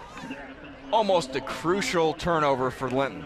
I tell you what, when you win games, you get bounces, you get breaks. It's a game of inches. If that ball bounces a little bit differently, it's Monrovia's ball. All of a sudden, the ball's at midfield. Here comes Monrovia. They're fired up. Instead, it doesn't. It allows Linton to run more clock. It allows Linton to have a chance to score again, which would really put Monrovia in a tough spot. Recovered by Luke Lannon, who also recovered the 2-point conversion and ran that in. So number 8 has been Johnny on the spot for Linton. Keaton Cox, nice little misdirection, but is strung out by a host of Monrovia Bulldogs, led by number 51, Mark Branshaw. He's really picked up his play here in the 2nd half. I tell you what, I love the way Mark Branshaw plays with his hands. You know, that's a big deal as a defensive player. Watch him here. He sheds the blocker and then has enough athleticism to chase down Keaton Cox. And so nice job by Mark. He's having a terrific 2nd half. Assist by number 33, Foster Knight. He had 18 tackles to lead Monrovia entering this night. Foster Knight, 6'2", 200. So 4th down and 17. Linton's going to go for it. Keaton Cox trying to make something happen. He's going to throw it up, say, why not? That is intercepted, although maybe not the best thing if you are a Monrovia football fan. The interception is by Brian Cox, but instead of getting the ball at the 28-yard line, you're going to get it at the 2. I tell you what, it's hard, as a player, that ball's there, knock it down. You just instinctively want to go up there and get it. Just knock it down, get the ball on the 30-yard line. Life is good. Again, it's hard to be critical because you got the ball back, and that's what you wanted. And really, if he can catch that and break one tackle, that's exactly how big plays can happen. Exactly. So it is difficult, but the end result is now 1st down at what looks like the 4. It's about 18 yards difference in field position. Taking over now, 10 minutes, 54 seconds, down by 7, but Monrovia still has plenty of time in this game. The handoff is to the backup fullback, number 37. We referenced the injury issues, but it looks like Trenton Englert, the junior, will have the majority of the work here at the fullback position, although number 21 does come in. Englert comes jogging out towards the sideline. We see Donnie Skiles. He's the receiver coming into the game. Well, I'll tell you what, I'll be anxious. I really think that Connor Jelly's going to have to make a play here in the 4th quarter for the Bulldogs. If he can do that, I like their chances. Number 39, Gabe Milton, is the member of the backfield we talked about earlier. So he is back in the game after sitting out a couple of possessions, but did not have any burst on that play. But we'll keep an eye on number 39, Gabe Milton. I'll tell you what, I just look at the way that Linton is getting to the ball. They're playing with confidence. I think this is a huge step for Linton with losing so many players off of last year. What I like, again, they're playing with an incredibly talented Monrovia team, and this young team for Linton Stockton is gaining more and more confidence, Jeremiah, and I tell you what, they're going to be hard to be beat here. Ben Burris with the play there. Linton already has 1 safety on the season. Brian Figg had a tackle for loss for that safety. And there's Chance Howard, one of the Linton captains, meeting the ball carrier in the hole. He will force a 4th down for Monrovia, and really no decision here. You have to punt the football. You punt the ball. It's a shorter, you're not your normal depth here, so Linton has been getting some pressure here. This is a concern if I'm Coach Hudson, because your blocking has not been great on your punt here, but on defense, boy, Linton is getting to the ball. Chance Howard met the freshman Corbin Padgett. And there's your quarterback. Connor Jelly will go to the sidelines and have to come up with some kind of offensive magic if Monrovia is able to get the ball back trailing by 7. Punt is away. No contact with the punter on that one. It will go down out of bounds at the 40-yard line. So 8:48 on the clock from Gordon Hadley Field. The 2A Linton Miners with a 22-15 lead over the Monrovia Bulldogs. Linton hoping to win for the 2nd straight season in the regular season against Monrovia. Well, I'll tell you what, they're in a great situation right now. Monrovia, again, they lost their players on offense. And you and I have talked about this earlier, Jeremiah. They're also 2-way players. And so they've lost, that experience on defense as well. And not that these new players have not come in and done a great job, because they have. They've held them at 22 points. It's not like they've given up a ton of points. But I just think Monrovia's off just a little bit right now because you've lost some great players, and they're hard to replace. 1st and 10. Keaton Cox, number 4, the quarterback, trots back onto the field. He's not handing off. He's running through the line. He might be towards the end zone, although there is a penalty flag down. You're going to get a hold or some kind of clip or something here because it came from the side judge here. I would be surprised if he didn't grab or see somebody grab and pull. Not too many penalty flags for the most part in this game. I think in our Week 1 broadcast Frontier Clinton Prairie, we might have had about 25 of them. That may be about the 5th flag, but that's a big one. No, they've done a nice job here that the officials have. But again, it's going to be on the right side of the screen here. And again, it's just going to be a grab and pull. And again, Yeah, and so it's one of those things, again, naturally, if you get beat, you pull and grab, and for Linton, you're a little disappointed, and for Monrovia, you are really happy because you live to do another day. Looked like maybe Levi Gerald's pulling down Colton Hall, and that would set up now a first down and long for the Miners. Cox will hand the ball off, this time to Lance Dyer, and he'll pick up a couple. So now the clock is running, 8 minutes and 30 seconds remaining in this game. And in this press box, sometimes it's hard to really get a feel of momentum, but I think that this is one of those games where just for the most part, it's been on the visiting sidelines. It has, and I think it started out strong. Brian Oliver had a great attack and great plan. Coach Hutchins came back with a great counter, but it's been just because of the injuries and other things. It's been more of a counter by Monrovia than has been a great play. Luke Lannon hurdling over some defenders. There's a helmet off and a flag down. The helmet was off of number 51 from Monrovia, Mark Branshaw. What's going to end up happening here, I believe, is when the helmet comes off, you have to stop. If you don't stop, it's an unsportsmanlike conduct penalty. I don't like the call. I don't like the rule because as a player, you're going to instinctively keep running. In this case here, you have to stop. As soon as your helmet comes off, you have to stop, and it's almost like kneel down.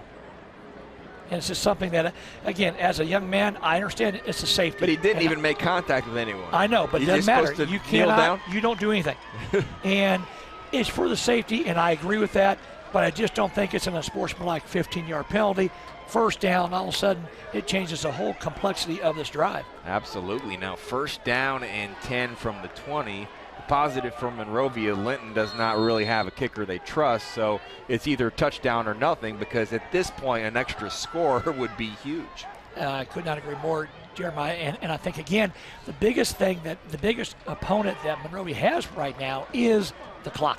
And we've got yet another penalty flag, probably motion in the backfield, so this one will push this drive back 5 yards. And if you're Linton, I'm not sure that you care, because each time you run a play, that's more time than goes off the clock. And it's first down. I would probably decline this. If you have a chance, Monrovia, yeah, because you didn't gain anything here. It's really not worth you taking, because you want clock to be able to is your enemy here. And all that happened was a man in motion went forward, and you can't do that before the snap. I think they're looking towards that Monrovia sideline, and they will, in fact, take that penalty. So it is back 5 yards, and I agree with you with a quarterback like Keaton Cox.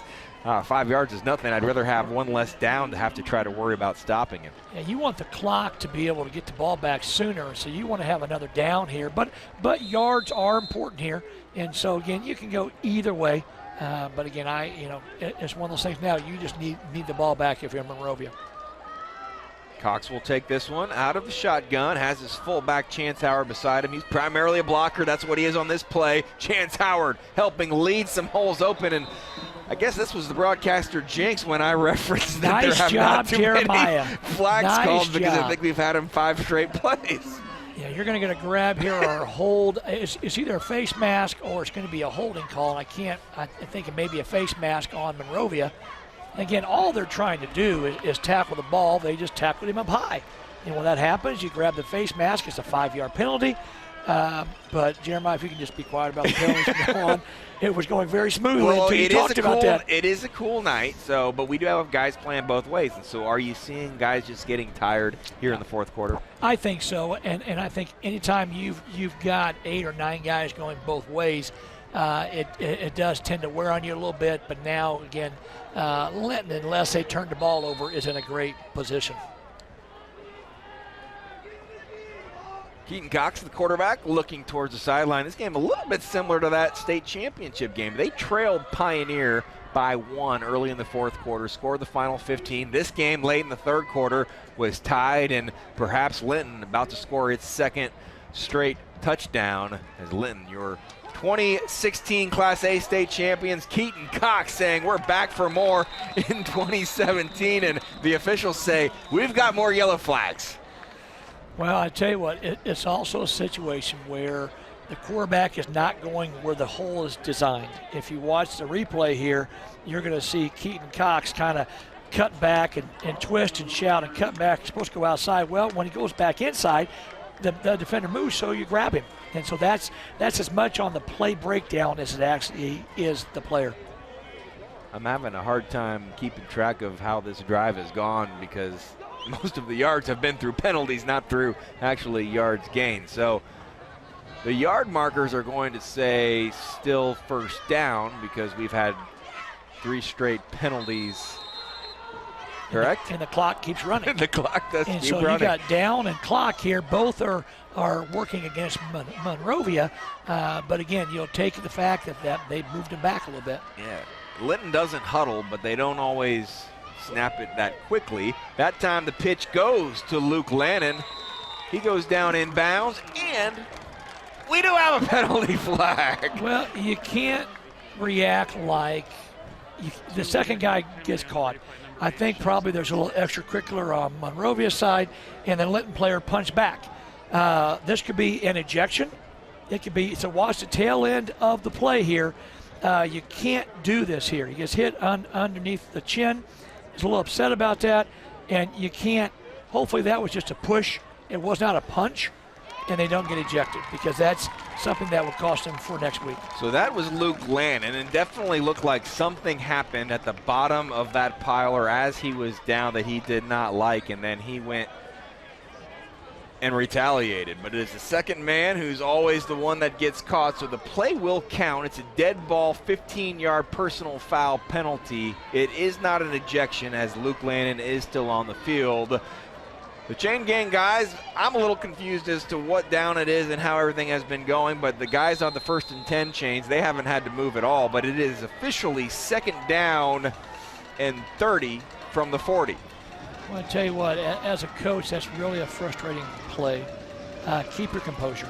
I know it's hard. I get that. But keep your composure. So now Monrovia is really back in this game. 6 minutes to play. They've got all their timeouts. They're only down by 7, and this is a very challenging conversion for Linton. And Linton almost at this point, you've got Keaton Cox, so you could trust him to maybe make a play, but you're almost maybe setting up a punt. Well, you have to. I mean, look, the ball was on the 20. And so now you're 4 down territory. You're feeling good. The worst thing that you're going to do is get the ball back to Monrovia inside the 15 probably.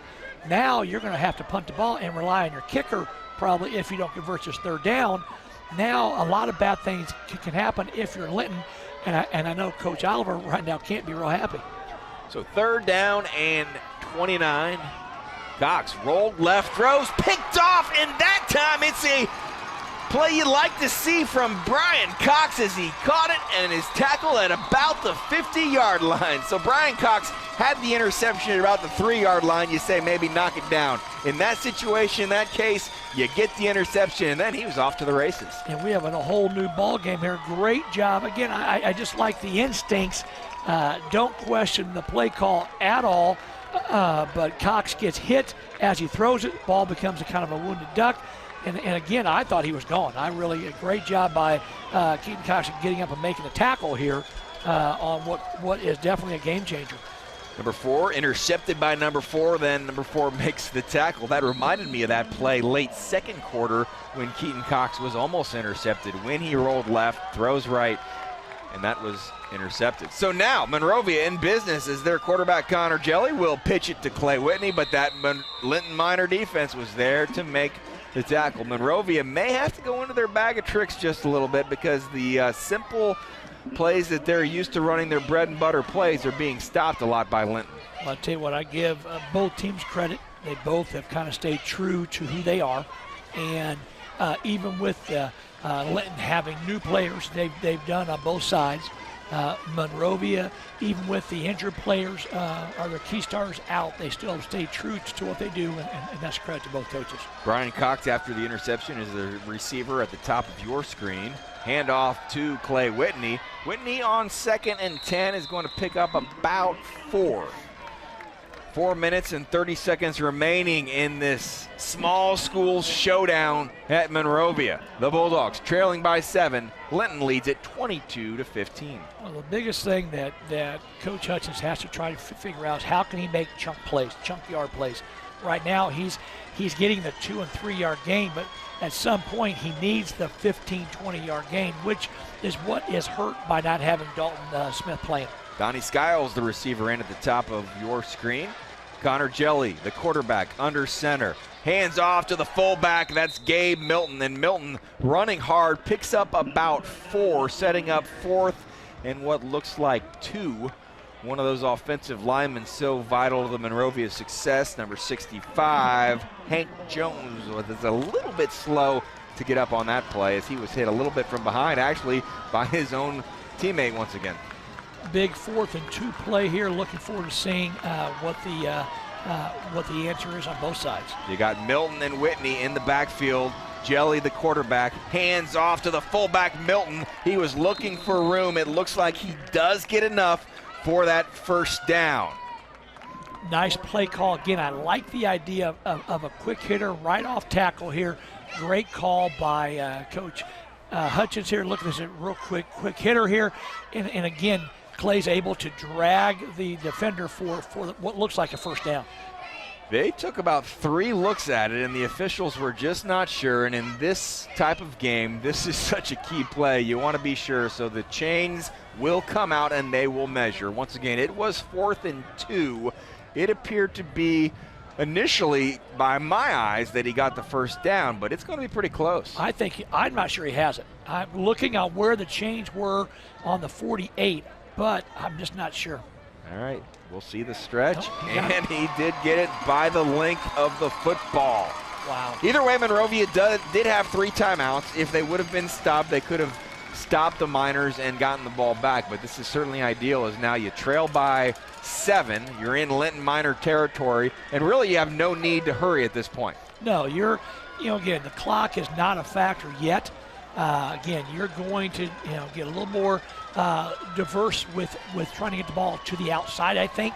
And we're seeing that with the quick hitters and quick belly plays that Coach Hutchins is calling. You got the junior Clay Whitney in the backfield alongside the senior, the fullback Gabe Milton. Once again, the quarterback, your senior Connor Jelly, directing this Monrovia offense. Quick throw to number 4, Brian Cox, and it is high and complete. Clock stops. And the one thing that Linton wants to do, I'm sure that Coach Oliver is telling him this, keep them in bounds. Keep the players in down, keep the clock running. Again, that doesn't hurt Monrovia at all. Actually thought it was real close to a pass interference call, but the clock does stop. Pass was high, might have even been uncatchable. It was a slant pattern thrown towards Brian Cox. We've seen he has the hands. He made a nice catch to start the 3rd quarter. Also has an interception or 2 interceptions here in the 2nd half. Connor Jelly will fake it through, then hands off to Clay Whitney, and on 2nd and 10, he picks up about 5. So we've seen a lot of times on first down Monrovia be stopped or be unsuccessful, and on 2nd and 10, they often pick up 5. A lot of 3rd and 5, 3rd and 4, 3rd and 6 opportunities in this game. Well, again, the nice thing is 2nd man through. Nice job by Clay of moving the pocket. Great job by Linton of getting a lot of hats on the football. 2 minutes and 40 seconds. Ball on the 38-yard line. Connor Jelly will hand off to Clay Whitney. He's got a blocker. The fullback, Gabe Milton, creates a hole. That job, that first down, give credit to Gabe Milton, that fullback, because he led a path, and Clay Whitney just followed it. I love when your key running backs are great blockers. Watch this again. You make a great point here, Jeremiah. Look at this block here. And again, when you can do that, great effort by Keaton Cox to get off the block and just keep it as a minimal gain. 2 minutes and 30 seconds. Both teams have all 3 of their timeouts remaining. It'll be interesting to see if either coach decides to use one to perhaps get their guys to freshen up just a little bit. Jelly drops back to pass, throws towards the end zone. Brian Cox is there. He had his hands on it, but unable to bring it down. Coverage, once again, by Lance Dyer.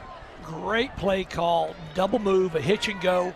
Everybody has it. Great throw by quarterback Connor Jelly. Just got to make that catch. Got to make the catch. I thought that pump and go might have been there, maybe set up from the slant pattern that was thrown a couple of plays before. The one thing that's a challenge for Monrovia, I think Connor Jelly can throw, but so many times when he does throw, you know exactly where he's throwing because of the formations they use, and they really only have one true receiver on the screen, on the field, and the tight end is not really much of a receiving threat. The freshman, number 7, Corbin Padgett, already with a touchdown in this game, picks up a very crucial 6 yards, maybe 7, maybe even 8 on 2nd down and 10. Corbin does a great job, but that's where you missed Dalton Smith. There was a crease there. Corbin, as a sophomore, junior, he might score on this. Okay, right now, again, he stumbles a little bit, and as easy as it looks out there, you're still talking about probably a 14 or 15-year-old boy here trying to play a varsity game in meaningful minutes. So, great job by Corbin. 3rd down and 2. We're under 2 minutes to play as Monrovia trails by 7, but they are knocking on the door. The handoff to Clay Whitney, 2nd man through. I think he stopped shy of the 1st down. It will be 4th and short, and that clock continues to run. I would come back to the same play, the buck sweep to the boundary to your own sideline here, where you've got your 2 seniors leading the way, even though Clay's kind of looks like his shoulder's a little dinged up there. Been kind of a rough game for Monrovia from an injury standpoint. Absolutely, although it is good to see Gabe Milton. If he was maybe just getting a break, he's back on the field, but now Clay Whitney goes off the field, and he is certainly favoring that right arm. Looks like he has a little stinger. Looks like he has a stinger of some kind there, which, again, I've had those. Those are not a lot of fun. It doesn't look like that's something that's going to keep him out much. But, boy, it hurts right now. Yes. Take another look at the 3rd and short play. Nice work by that Linton Minor defense. You see the quarterback, Keaton Cox, there once again making a stop. Also, number 20 for the Miners, Chance Howard. Would almost look here for Connor Jelly to keep it and follow his fullback here, just because you're running out of backs here to give the ball to.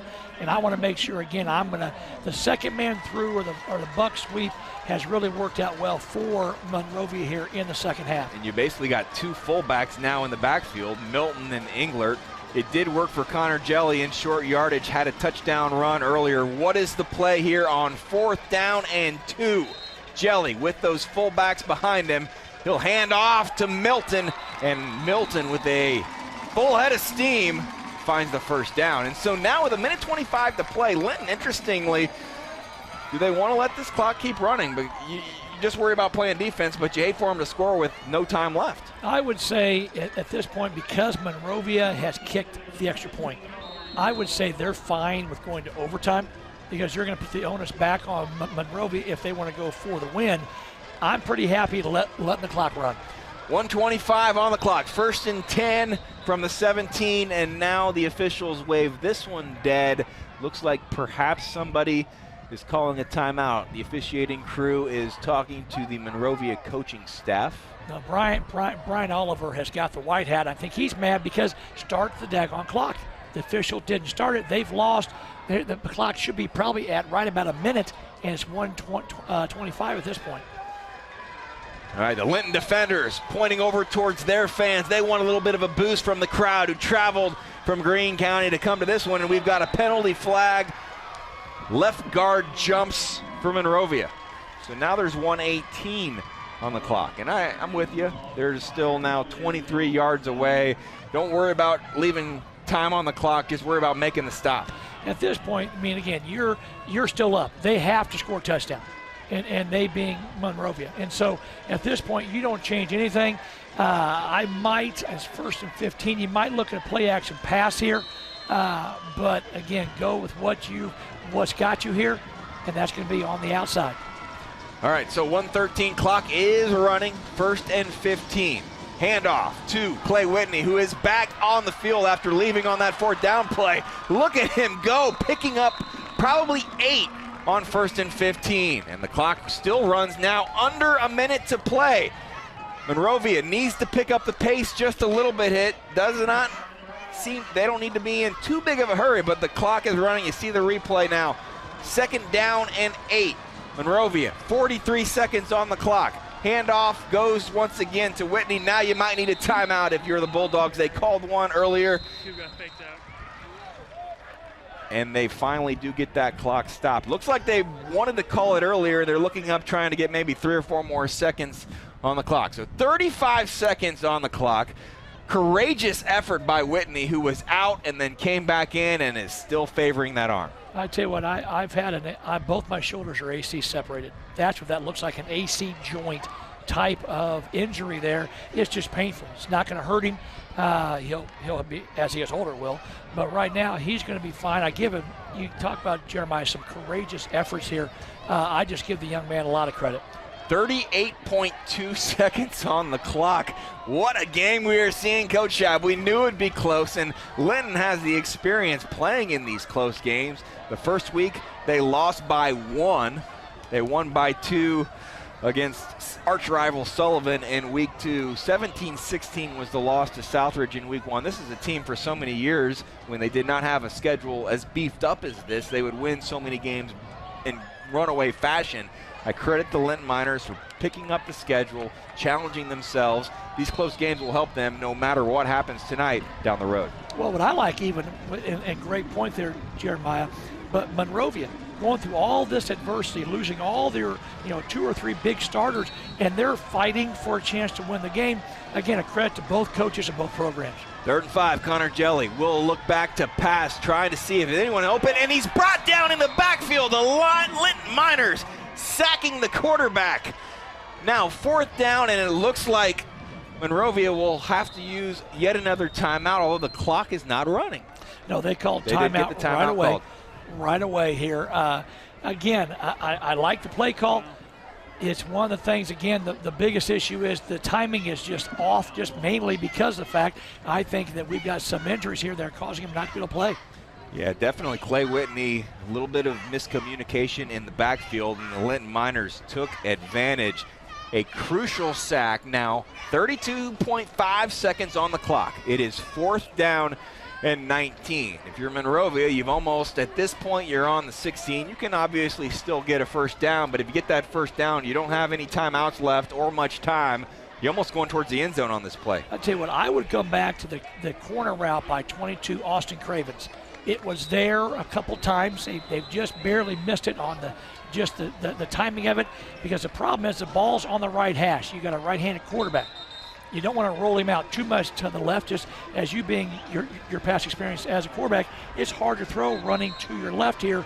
So I think you drop it back or play action and run the corner route to Cravens. And Brian Cox is the top of the screen. The running back we've referenced, Clay Whitney, is off the field. He's on the sidelines, helmet off. So that one receiver at the top of the screen is going to be up to Connor Jelly to try to make something happen on 4th down and 9. Jelly drops back, throws towards number 4. He catches it.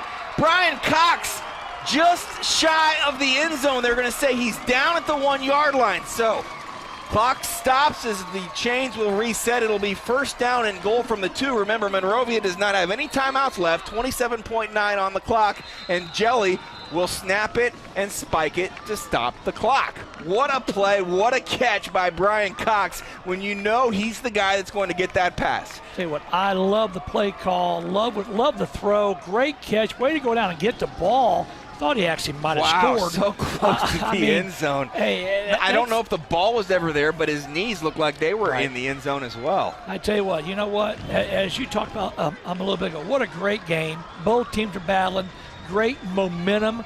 I'm almost, I'll be anxious if Monrovia scores here, what their decision is. 2nd down, ball on the 1.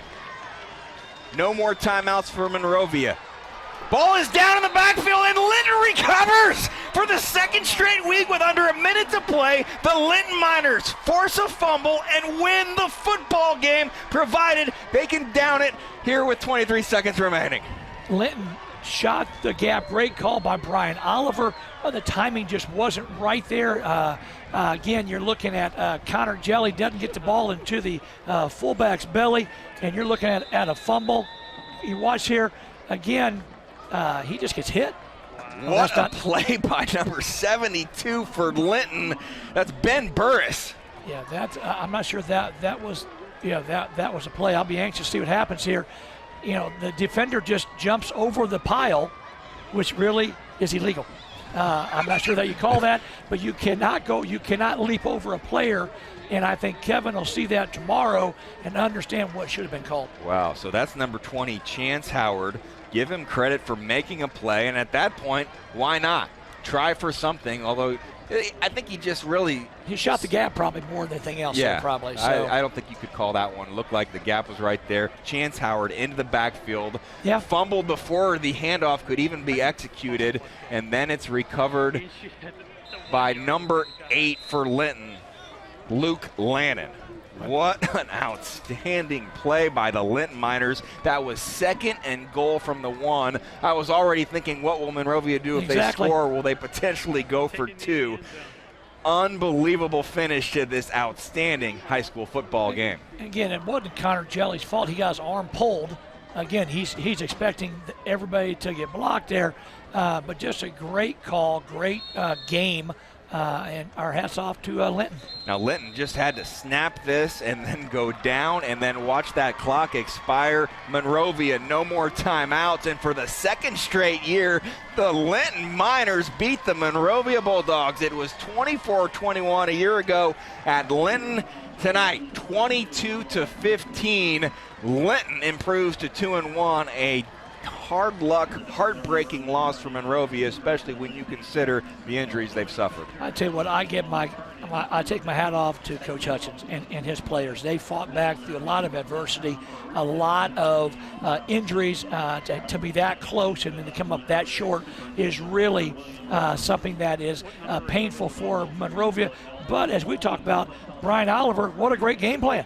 Again, from the opening kickoff, his plan was well executed by his young team, and a credit and congratulations to his young Linton Miners. It's incredible. Last week, and we'll talk more about what happened to Linton last week because these are 2 weeks very similar, a little bit of differences, but some similarities that Linton wins in thrilling fashion. Tonight, the Linton Miners over Monrovia, 22-15. Much more still to come on the ISC Sports Network, brought to you by Endeavor Communications.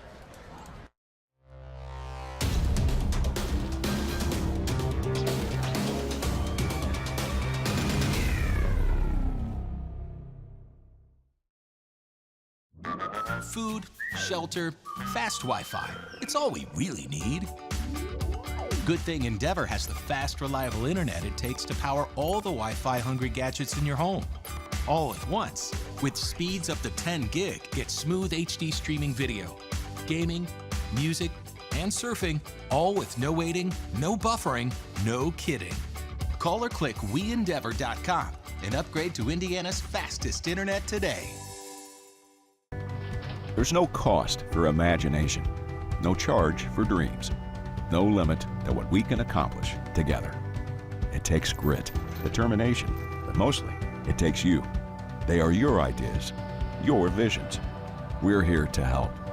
Early mornings, late nights, heavy loads. We are real people turning extraordinary dreams into reality. Sunbelt Rentals. Your ideas, our equipment. Again? Tortured by technology? Have no fear. Endeavor is here with Speed Geeks. Our Speed Geeks are expert technicians ready to rescue you from technology troubles. Our experts are here to get and keep your Wi-Fi running properly. We'll even make sure all of your devices stay connected. Give us a call or visit WeEndeavor.com to see if you're in our service area. Endeavor Communications. Technology for real people. 65 miles separating Linton Stockton High School from Monrovia High School. These are not arch rivals, but these are football rivals in every sense of the word when you consider what football means to their 2 communities. And now for the 2nd straight year, they've played an epic regular season showdown, and for the 2nd straight year, it is Linton prevailing. Tonight, 22-15. The Miners beat the Bulldogs at Gordon Hadley Field. You're watching the Endeavor Communications post-game wrap-up. You see Coach Brian Oliver talking to his Linton Stockton Miners. Coach Shive, we saw a whale of a football game tonight. Tell you what, we saw punch and counter punch and just kids competing and coaches coaching and making great adjustments, and we just saw a great football game. Your Endeavor Communications player of the game was all over the field. He's the engine that makes that Linton Stockton offense go. He is number 4, Keaton Cox, we certainly had our eyes on him, and he lived up to the expectations. Tell you what, I'm just impressed in both phases of the game, from a defense standpoint and from an offense. He ran the ball well, threw the ball well. He was Mr. Everything. I give him so much credit just to be able to make play after play. His athleticism. Brian Oliver, great schematics and scheme to be able to get his quarterback, his athlete Cox, in space and just watch him run away from athletes and players here. Great game plan by Keaton Cox and great game executed by his young quarterback. Not sure how many plays he was not on the field, but I'm guessing less than 10 because he was making plays on defense as well. Keaton Cox stepping into some huge shoes. Of course, last year's Linton quarterback Tyler Muir, one of the best to ever play the game in Linton Stockton football history. But Keaton Cox, a receiver last year, a quarterback this year, you can just call him a football player. Now for your Endeavor Communications play of the game, and for all those great plays from Keaton Cox, it was the Linton Stockton defense coming up with a play. 2nd and goal from the 1, and Chance Howard, the senior, breaks that play up, and then Luke Lannon, number 8, he was Johnny on the spot all night long. I believe that was his 3rd fumble recovery of the game. I tell you what, when you're around the football, good things happen. I love the aggressiveness. You know, you alluded to the game last week where they played, all the way through the 4th quarter. Same thing happens. The game is not over until it's over. Everybody's thinking it's 2nd and 1. Here comes Monrovia. We're talking about 2-point play maybe, and here comes Linton Stockton making the plays when it counted. And last week, it was a situation where the Miners were facing defeat. They were only ahead by 2 points. Sullivan, clock was running out, so they maybe had 2 or 3 plays from inside the 5. But if Sullivan scores, the game is pretty much over. Linton would lose. Fumble in the backfield, a similar play where you get in there and you force a fumble, you cause a fumble on the handoff. And tonight, you did not have that same desperation, but you played with that desperation. Perhaps last week's experience helped Linton. There was a timeout. They had time to think about it. I'm guessing in that timeout, the Linton coaches said, hey, remember what happened last week? Let's cause another fumble. There's nothing like experience. And what they experienced last week certainly had a huge factor in what happens and how they finished today's game. I think that's the biggest thing Brian Oliver talked about coming into this game, was finishing drives on both sides of the ball, and this defense definitely did just that at the end of the game. The keys to victory, both coaches share those with you, and we share them with the viewers, but I thought that was interesting. One of the Linton keys was win the trenches. Maybe they didn't win the trenches this entire game, but they won the trenches on the most important play. And then on the Monrovia side, it was finishing drives, win the touchdown battle. Well, Monrovia finished 1 touchdown shy of Linton. They're unable to finish that drive, and it's Linton who celebrates tonight at Monrovia. Well, I tell you what, hats off again to both programs and both teams. Players left it on the field. Again, it was exciting for us to call the game. It was great for the fans, but more importantly, what a great learning experience for both programs. Young kids stepped in on Monrovia's side, gave them a chance. Linton, all those new faces, they are growing up quick in front of Brian Oliver. I'm sure both programs and coaches are happy and proud. Linton has got to be excited about their road trip home after this great win. Brian Oliver now 54-6 record as Linton Stockton head coach, now 2-1 on the season. Next week, Linton will travel to North Vermilion, and then I'm really looking forward to that Week 5 showdown. I incorrectly said where it was taking place. That game is actually going to be at Linton. So Cardinal Ritter, a 3A power, your defending 2A state champion, will travel to the defending 1A state champion, now a 2A power Linton.